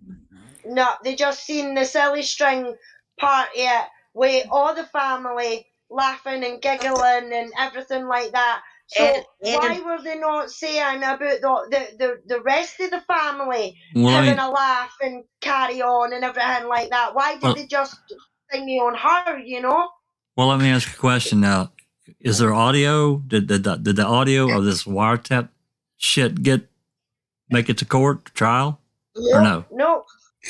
No. It was heard outside the jury, it sounds like. And the jury saw it, but not the jury. Right. The jury seen the silly string video, I think it was like 7 or 8 times. Well, that's not including what they saw it out before it ever made it to trial. Yeah. Okay, did the police officers get in trouble? Did any police get in trouble for making this illegal wiretap? No, that's why it was not seen. That's why it wasn't. That's why they pleaded the fifth. But their superiors knew about it, didn't they? They had to. They had to. After the fact. I think they knew beforehand. Well, they were claiming to know after the fact, and well, whatever. They're you in know, checking the people don't. equipment out of the equipment locker and fucking setting it up at the gravesite. The superiors had to know, right? Nosy, what county is that? Harris Nosy County had to where that leave. happened? Oh, Nosy had to get. Is that Harris County where that happened? No, it's in Dallas. It's in Dallas County. Yeah. But they had trial somewhere else. The trial Some little was held in a one-horse town. small town. Yeah. And they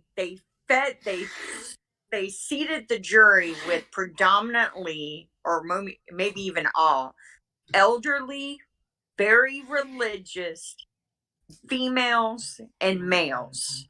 So she was being judged by people who were 26 in the 1940s. So they had, you know what I mean? So they very judgmental. Yes, they also right. And they didn't have to stack the jury. That town was full of a bunch of seniors and the prosecuting attorney said, if I ever get murdered, please make sure I get tried in this county because they will go to jail. Well, I mean, they lived in a burg. That was a little burg of Dallas, right? Yeah, they lived in a rich portion or a semi. They lived in Roulette. Roulette, yes, that's where they lived in. Roulette. Roulette, which is a suburb of Dallas. It was Kerrville where they had the trial. Right. It's like 20-member police department, no violent crime. You know, they had no idea. They were very overwhelmed by the scene. Yeah. A somewhat affluent neighborhood where there wasn't a lot of young people. Yeah. And I just want to say, this is another case that I followed in real life. So I've been a Darlie is innocent person from the very beginning. Me too. What convinced me was honestly what convinced me of her innocence was the way the media used the silly string tape, because I was Darlie's age. I had kids Darlie's age, and I would have done the same exact thing they did to celebrate my child's birthday. There was nothing wrong with that. No. They had their grieving first, and then they just had less than 5 minutes of silly string and smiling. And they did it for the birthday. Other than that, it was complete hour and a half of tears, crying, praying, and grieving. Yeah, well, see, over here in the UK, the way it works over here in the UK is we have the funeral service first. So whether that be at the crematorium or a church or whatever, where we cry, we sob, we scream, we greet. Everybody does that. Then we go to the wake afterwards. And then that's where everybody is drinking, they're eating, they're laughing, they're smiling, and remembering that person. Yeah. They're remembering that person, but I think it was Jensen that was telling me earlier on that you do it the kind of opposite way round or something like that, or some people do it the opposite way round. You said the wake and then the service or something like that. But people handle it differently, you know? We have it a wake, and then we do like a visitation, which we call the wake, and that's like the day before. Then we do a funeral service the next morning, usually, and then after the funeral service, we have like another gathering where we eat food and stuff like that. That's what you do. That's how we do it. That's how we do it in my family, at least. Well, in my family too. And if there would have been a birthday of a child, we would have done something a little bit birthday-wise. You would have celebrated it for them. Yeah.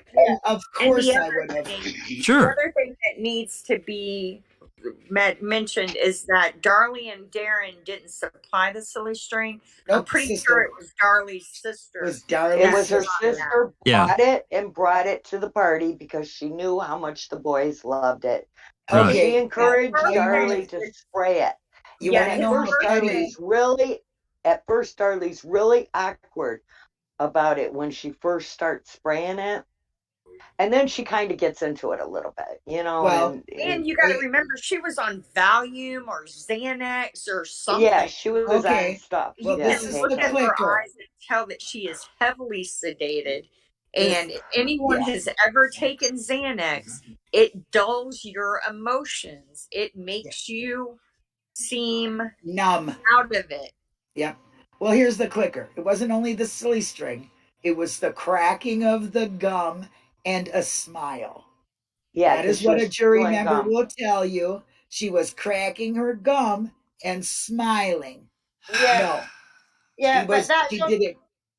Yeah. yeah, that documentary that Jinx streamed earlier, Jack. I don't know if you'd left before that, but there was an older woman that was on, and she was part of the jury.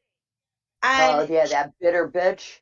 yeah, she actually said on camera that it was the silly string video that she that convinced her. The fact that she had a £2,000 boob job. Who would pay £2,000 for a boob job? The jewellery I would.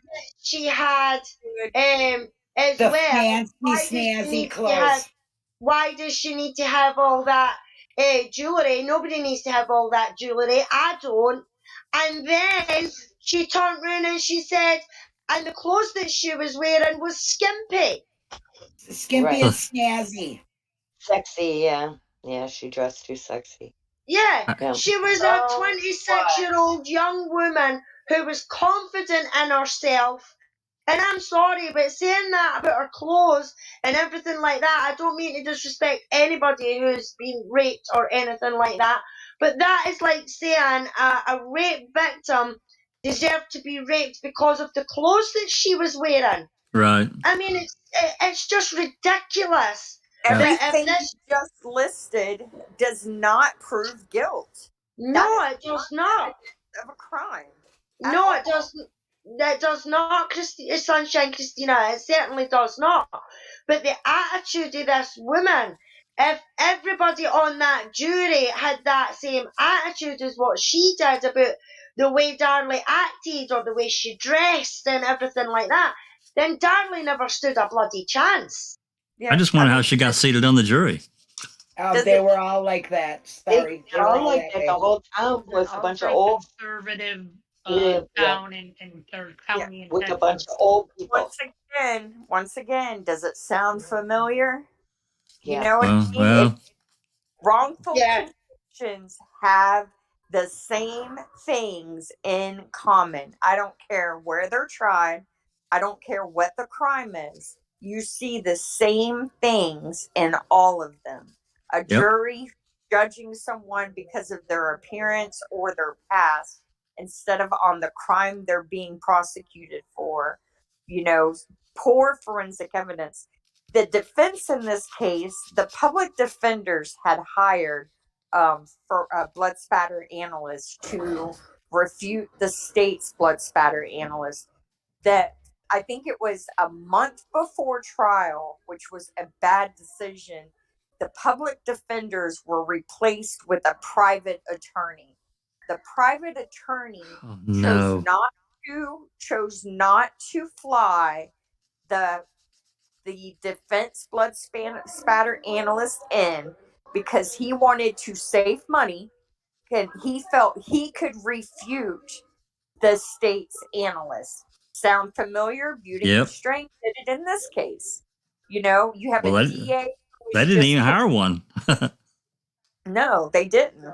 And their private attorney was a very well-known, very successful rate of getting his clients off. He was very successful, but he only had a few weeks, and he should have got experts. And to his note, he is still fighting Darley's case, and he's doing it for free because he feels so bad for doing what he did. Yeah, he definitely made some mistakes, definitely. And he truly believes in her innocence. Well, so at least he is still to this day still fighting for her. Well, he's at least a very well-known lawyer. At least he's trying to make it right. I guess that's right. You can give them a little bit of heads, hey, that's okay. You made a mistake with her life. I mean, thank God she hasn't been killed. You know what I mean? She hasn't been set a date because it's still out in the appeals part. Yeah, I don't know. I don't know how I missed that. 4 years. I don't know how I missed the fact that there were 2 officers that pled the fifth. That's really, really interesting. Right to not self-incriminate. I mean, that's a pretty big deal. I hate to say it, but how that didn't really catch the jury right by the scruff, and that's not including all the other stuff. That's a really big deal that if the police would go that far, that they've done something they know is wrong, and they're not going to get on the stand and testify about it. When do you ever hear of that in a murder case of never chief police? You don't. You never have. You never. Probably will. No. And it's like, I'm sorry, Epstein, plead the fifth, plead the fifth, plead the fifth. I mean, when you do that, you're hiding something that will incriminate you. Yeah, I completely agree, Linda. I really do, because when that came up, that because it was the lead investigator or something like that and his partner, and he says that it was the defense that called them, no, the prosecution. Well, of course not. It was the defense that called the lead investigator and his pal, not the prosecution. So I was like, what? Wait a minute, the defense called the lead investigator. And then they said, and when they got on the stand, they pleaded the fifth. I was like, you are kidding me, then they were hiding it. Now, was this in relation to the recording that the illegal wiretap that they'd set up? Is that what it was about? We think so. I think so, Jack. I think that's what it might have been put. Yeah. Because they knew that was illegal. Yeah. Oh yeah. If they didn't get a warrant, that's absolutely illegal. You can't do that. That's huge. That was the line of questioning, Jax. It was in that line of questioning. Yes. And in fact, in some states, I'm not sure about Texas, but in some states, that's a felony. You go to prison for that. Henceforth, why they pled the fifth. I'm not sure. Maybe that's a nosy question. Maybe she might know without having to, go search and look it up about. It's like recording someone with your cell phone. If you don't tell them you're recording, or if they can't see it, then you run into the third party violation thing. I'm sure Chicago or Illinois, it's a law in Illinois. I know it's a law in other states too. You have to tell people when you're recording them. Otherwise. Also, a point I'd like to bring up, because I don't know how big the cemetery was, but there's also some kind of a clause that if your property is under 10,000 acres, you don't have to be considered public property. So you do not have to follow, like people are commenting in here, oh, well, if it's public, you can't expect to have privacy. But the fact is, if that was a small enough piece of land. It was a private cemetery. Yeah, so they would have had to have her. They would have had to have permission, and the line of questioning for them calling the fifth was straight up about that situation. Yeah. Okay, folks. Well, we're pushing into 2 hours. I just wanted to add, in Texas, you do need permission to be recorded. Thank you very much for looking. There you go. So, yeah, that's a big deal. Anyway, we're pushing 2 hours. And are there any questions? From the YouTube folks out there that looks like there's some conversations going on. I really haven't followed any at all. I apologize for that. There's a lot of different. Jerry knows a lot about this case. Let's just say we gave him a lot to think about. Go look it up. There's a lot of documents. Rhonda's been dropping the links, so have at it. Nosy said she just popped in. She said, "Is it against the law to have? You need permission in Texas to record. Is that not correct, Nosy?"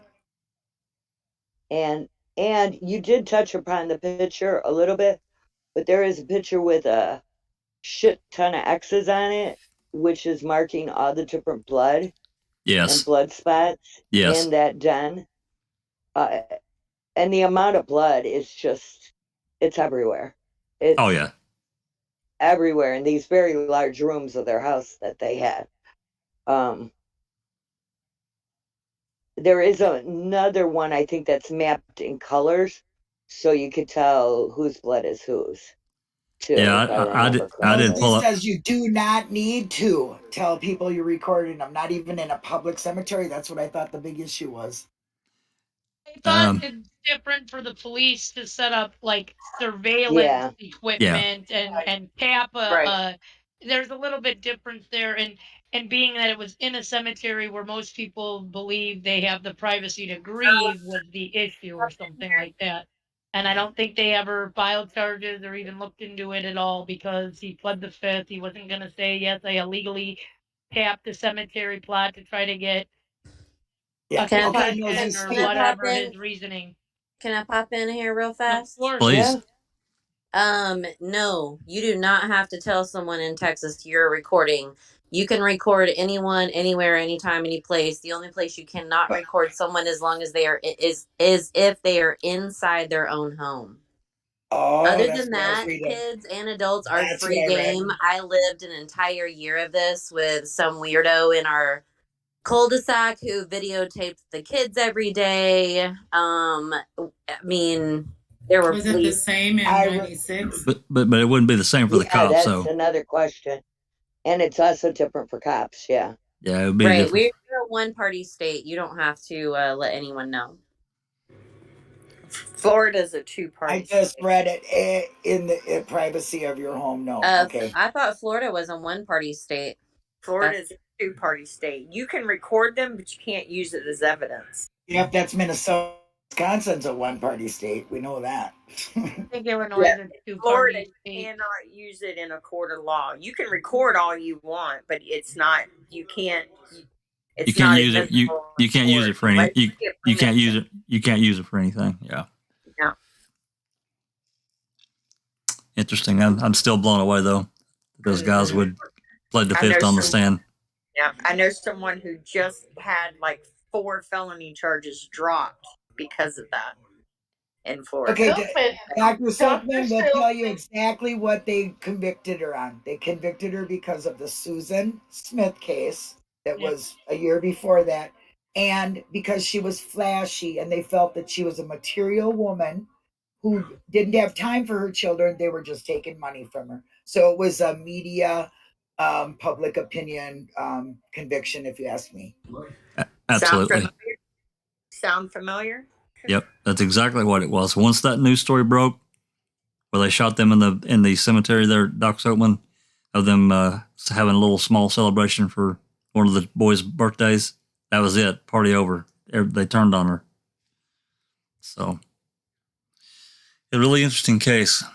And I think she was wrongfully convicted based on many things, especially the media. They really, I think they really did some bad things. Poor policing. The policing was, I really had forgot how terrible it was. It's awful. We talk about the car that the neighbors saw. Oh no, that should be mentioned. Or something, and then the day of like the murder, or after like the cops had been there, drove by and sat in front of the house while the police were there and stuff, and they never followed up on that lead of who this, like, it's a close-knit community, so they knew each other's cars, and there was this car being reported seeing around the neighborhood that was suspicious.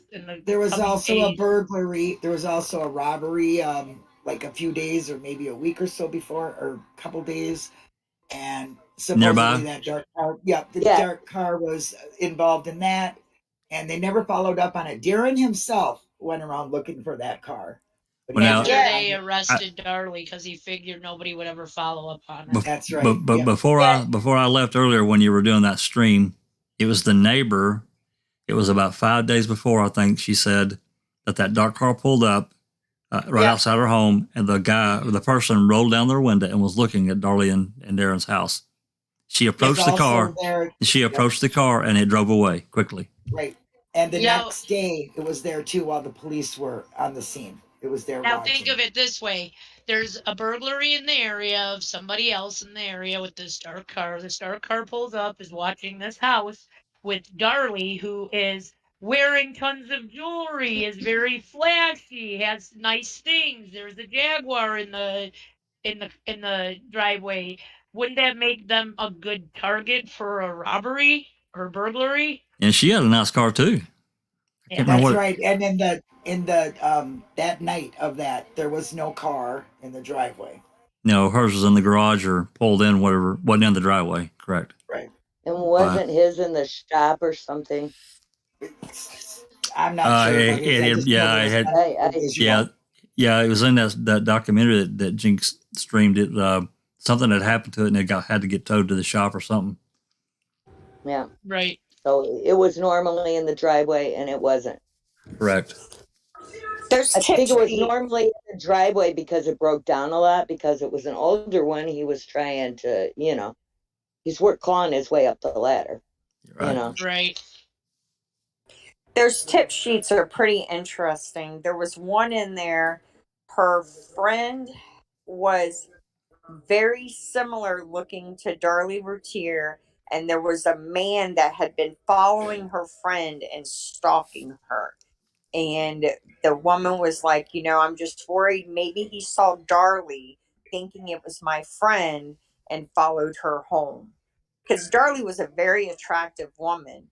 And, it's you just don't know what could happen. And another thing that probably should be mentioned, because this is thought a lot, Tommy Lynn Sells was a serial killer who would break into homes and murder children and leave the scene. He wouldn't steal anything or anything else. There was a woman in Illinois, Julie Ray, who was wrongfully convicted of killing her son, and Tommy Lynn Sells is suspected of being the killer. Some people think he could have killed Darlie's kids. He was actually in jail doing time in West Virginia when this murder occurred. So it's definitely not Tommy Lynn Sells. I know I was going to say that, but it was there was somebody that did that, so that was weird. Yeah, but I read a thing about him because I wanted to make sure, because I always thought he would have been perfect for this crime. But I read a thing, and a retired FBI agent told the author, the woman who thought Darlie was guilty and wrote the book, and now she doesn't believe Darlie is guilty and she needs a new trial. I forget her name, but she wrote a book about this case. And she wants to retract it. Yep. Yep. She said that a retired FBI agent told her, you would not believe how many people go around in America and randomly pick homes, murder people, leave, and are never seen again. So just because Tommy Lynn Sells isn't the murderer doesn't mean there isn't 10 other Tommy Lynn Sells wannabes out there killing people as we speak. There's another thing that thinking about, if this was a robbery, let's just think about it this way. And I don't know this happened. I'm speculating here. Okay, so don't hold this to me. What if it was a robbery? They got in there. One of the young boys woke up, and they saw them, but wake up, and they freaked. Saw mom laying there, and they freaked out. Yeah. And I don't know if that happened. It could have. Well, and if they are the guy that the husband was trying to hire or whatever, they might have thought that everybody would be upstairs asleep. Right. And that they'd had the whole downstairs to themselves. That's right. In that 2020 video, he said he didn't actually look for someone to hire, but there was some guy. There was some guy who came forward and said that he had talked to him in 2000 and whatever, 1995 or 96, about setting up this burglary, and so to help his wife, he just signed an affidavit to say that yes, he did. He thought it would help his wife, and that he doesn't know who would come in and kill his kids, that it fucked up his life too. And so did he do that just to help his wife? Maybe. Help himself? We don't really know if that's an actual thing that happened, right? Yeah. Well, I also have to add that he could have, he might not know it, but it could have been a dirty deal, that because he was kind of a shady guy, and he might have pissed somebody off. Yep. And he might not have hired them, and he might not even have known they were going to do it. But they got pissed off at him. The fact that there was one nearby, though, with the black car, that makes me think maybe it was just random people hitting up a house, and they came in, like Jack said. Maybe they came in, they expected nobody to be home, and this time they were sleeping downstairs. They couldn't even sneak past him in the living room, saw the kid woke up, killed the kid, killed the next one just because the other kid woke up while the other one was being murdered.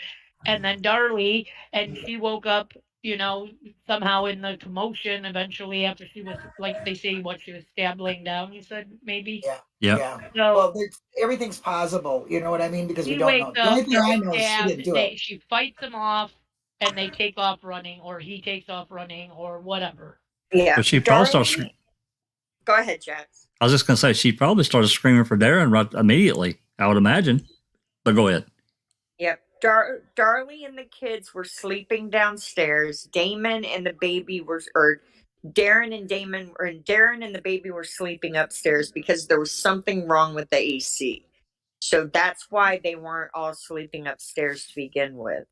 Because that was like one of the first things. Why weren't they all upstairs? But there was something wrong with the AC. And Darlie she said they wanted to have a movie night, have some popcorn. They wanted to camp out down. They wanted to camp out downstairs, so she decided to stay down there with them. Darlie said that. Yep, she did. Exactly. Yeah. So that's interesting. Yeah. Okay. So that's why that. And I always thought Darren could have been a suspect because, he was into some shady stuff, or it could be someone in Darren's circle. That's what I think. Who was envious or just wanted to, mess up Darren's life because he did him wrong in a deal. Happy birthday, Sherry Lynn. Oh, happy birthday. Happy birthday, Sherry Lynn from Foul Play. Yep. Thanks, Jax, for doing this. It was great. Everybody, you really dig into Darlie's case. I wanted to mention something really quick. Yep. I watched a movie called Doctor's Orders. This will give you an idea of really a dark side of the world where they do the shady business and how they give paybacks. I'm just saying. Oh, okay. Doctor's Orders. It was on Discovery Plus. It's probably still there. Interesting. I may check that out. Yeah, it's this case here is like so many others. I mean, we're head deep into the Avery Dassey cases, and we will continue to pursue that. But it's good to break out, and because we do talk about these other cases, not necessarily so much on YouTube, but within our own Discord community and other communities as well. And it was you guys had talked about wanting to bring this one. We've been talking about it for months and just never happened. And I thought we talked about it last week. I thought what, let's just do it and get this one out there for people that may have don't really know about it, because this is one of the I want to say original ones, but this is more towards the time of wrongful convictions and things really people begin to see, and these police procedures and tactics and these prosecutors going to no end of getting a conviction. Screw the truth, let's just whatever it takes to get somebody locked up and close the books on this case. I think that their reasoning is flawed. I think that just that interview I saw, the prosecutor, what Jinx streamed earlier, it's terrible because he left so much out. He's just flat wrong about what he said. And for him to say that on film is so misleading. It's like the misleading of the what those news people did, showing the funeral or showing them celebrating that birthday with a silly string and stuff of that kid's birthday. I mean, come on, I think it's the media plays a really important role, and I think that just to get their cash register going. How many cases we talk about that here? Every case we talk about this media side of it, and we need the media, but we need the media to have some kind of truth in broadcasting. I mean, my God, look at what they did in Luke and Jody's case. That was in Europe. Sensationalize. Yeah, they sensationalize everything. Look at the Avery case, and I've looked at a lot of those videos on in 64s, and that's not even. He's only got part of them. there were far more than that, I'm sure, of the nightly broadcast. It's every case. This media machine can help and absolutely does steer a case. No doubt about it. So I'm glad that we took the time to look at this one, and hopefully that there's others that may have some interest and want to dive off into it. Everything that I showed on the screen tonight, the links are in the description. So if you want to go check it out, if there are other cases, that people want to talk about, the Rodney Reed case, we're probably going to do an open mic on that one as well. So, but if there's other cases that people want to talk about and get out there, hey, get the information to us. I'm not, because I'm so deep into the Avery Dassey cases, I don't typically dive too deep off into other cases, but if others do and they want to get it presented, I'm glad to do it. That's part of the reason for the open mic. It's not just about the two cases. So, yeah.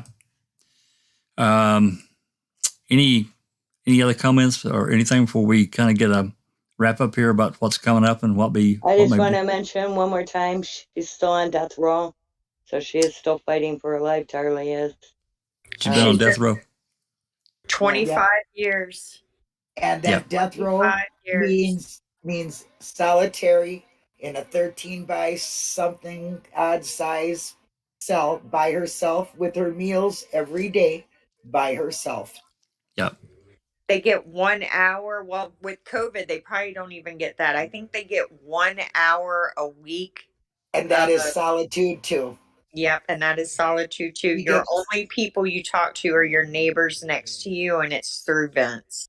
And very special visits if you get them, But she has been almost 25 years completely by herself.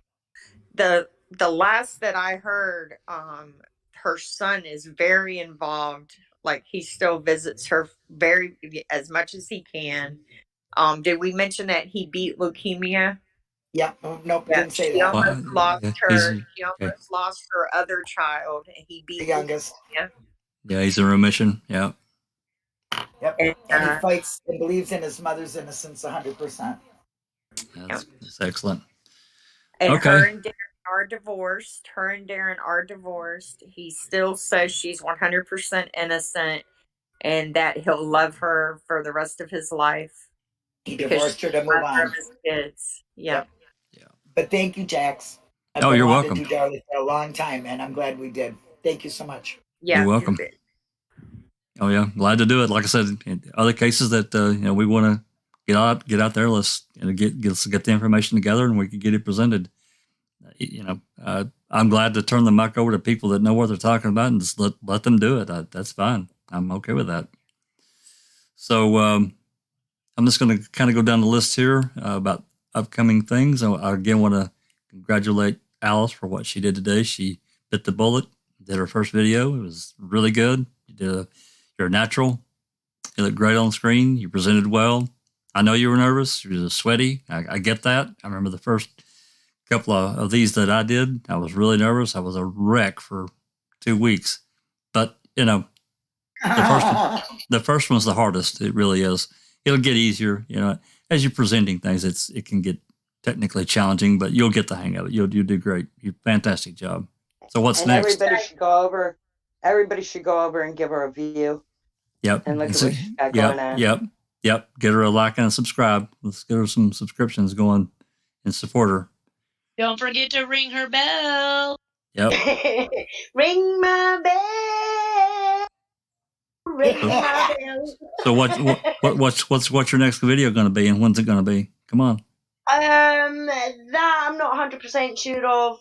Hopefully the next one I'll be a bit more prepared with information. I think I'll just talk a wee bit more about each one. Stephen and Brendan, Luke and Jodie, and Daniel. Those are the ones that I'm going to maybe try and focus on a bit more, especially Daniel, just to get his name out there a bit more as well, because I think a lot of people need to know his story a bit more, because like everything else, it was a big there was a lot of stuff going on at the time of his conviction and everything like that as well. So I think people need to know about that.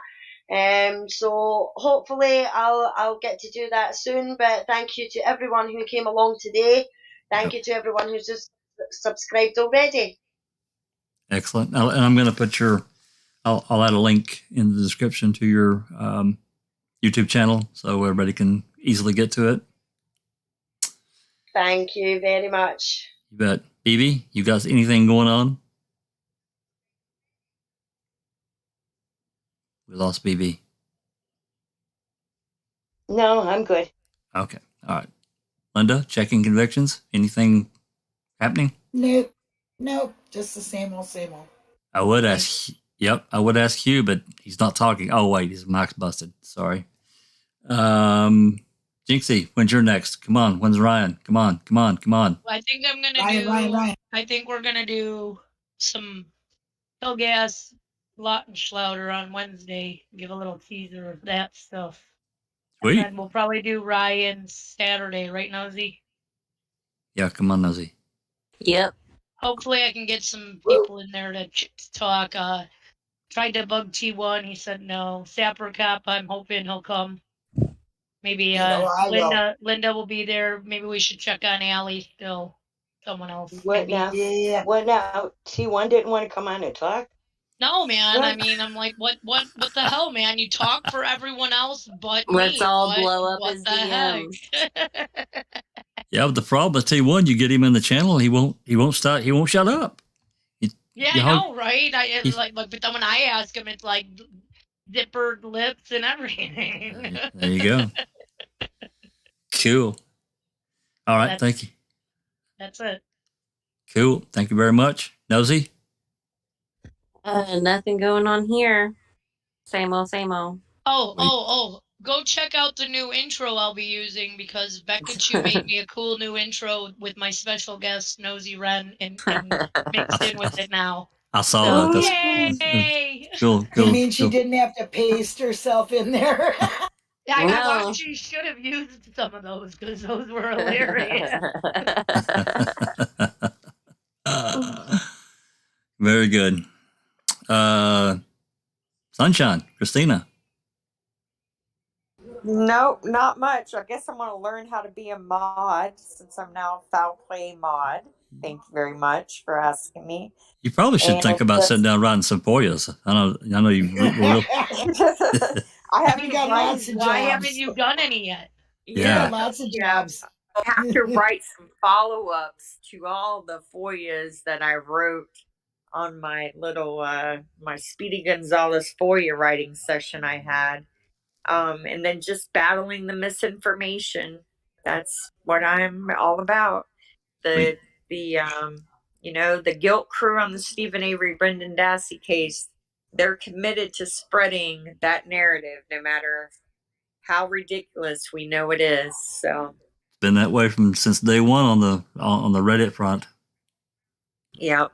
Those of you who have read it, Heel Spider just wrote a great op discussing how ridiculous the whole Bones giveaway and the bad faith and just how it's so apparent that even the court's reasoning to try and explain it is just stupid. So if you have read it, go on the Making a Murderer sub, read that op. It's really good. It's got them all in a tizzy, because it breaks it down. It's beautiful. So, but yeah, that's what I'll be up to. Heel Spider's the only spider in the world that I really care for. I just said that. Yeah, me too. Excellent. Okay. Everybody have a great Labor Day, by the way. Oh yeah, absolutely. Yep. Susan? It's inexplicable, Christina. No Exactly. doubt. New word created by the court. Unbelievable. They use that word. I know. I don't have much. Just hanging in there. I have the skin of my teeth. Well, you might have some stuff coming up. I'll let Sammy tell what she's got going on, and I'll explain briefly, and then we'll get out of here. Anything going on? Anything going on, Sammy? Not much here. I just want to say, as far as Darlie Routier and the whole business with her celebrating at her child's gravesite, I don't see anything wrong with it. I feel like she was acknowledging the dear sweet child that she loved and missed, and that it was her way of acknowledging, that the day that child was born into her life it meant everything to her. Yep. So y'all that are judging her for that, you need to get to stepping off. Okay? I completely agree. Well said, Sammy. Yeah, I agree. Well, for me, I've got a couple of things going on, but we got to. Well, first, as I said during Dr. Silkman's live, I've actually I've actually sent a request for some hearings for Brendan Dassey that we do not have. There were many of them in 2009. Two of them are sealed. We can't get them. As far as I know, those have not been unsealed. And even if they were unsealed, they haven't been transcribed as far as I could find out. So that's out of the question. However, there was another hearing. It was sealed. It's been unsealed, though, on June 30th, 2009, that I have requested. Finalized. And there's actually a few more various documents that I'm also going to get that we don't have in his case. But this one hearing is an ex parte hearing with a defense with Judge Fox. So depending on what's in that, I'm going to throw this out to Susan. Depending on what it is and what's in it, I'd like to do an open mic and read it live. So we'll see about that. If I do get it, you down for that, Susan? Sure. Okay. So if that happens, it's probably going to be in the next day or two.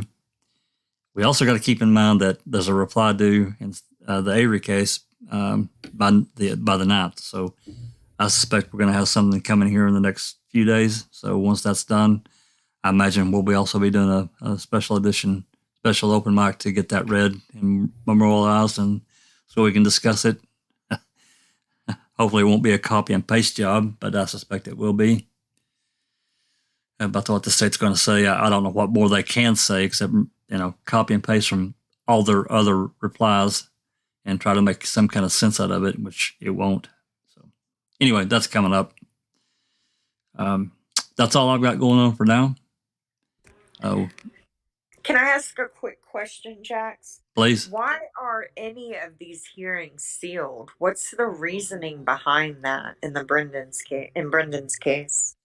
I can't answer that. Well, I would imagine originally, it being I don't know the circumstances of why they became an ex parte meeting. I really can't answer that because the first two are sealed, so that might have given an explanation. However, that explanation might be in the one that I am going to get that's been unsealed.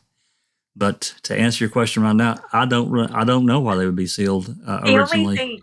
I was wondering if it was because he was a minor when he was charged, but by the time he went to trial, he was an adult, right? Yeah, there were many hearings prior to that in 2006 that were not sealed. Yeah, so that can't be it. No. I don't know. I mean, a lot of times a judge will seal. Their lawyers might have closed them because they're working on something from them, maybe. That would be my guess, is that there could have been something going on they didn't want in the public domain. That would be the only reason I could think of.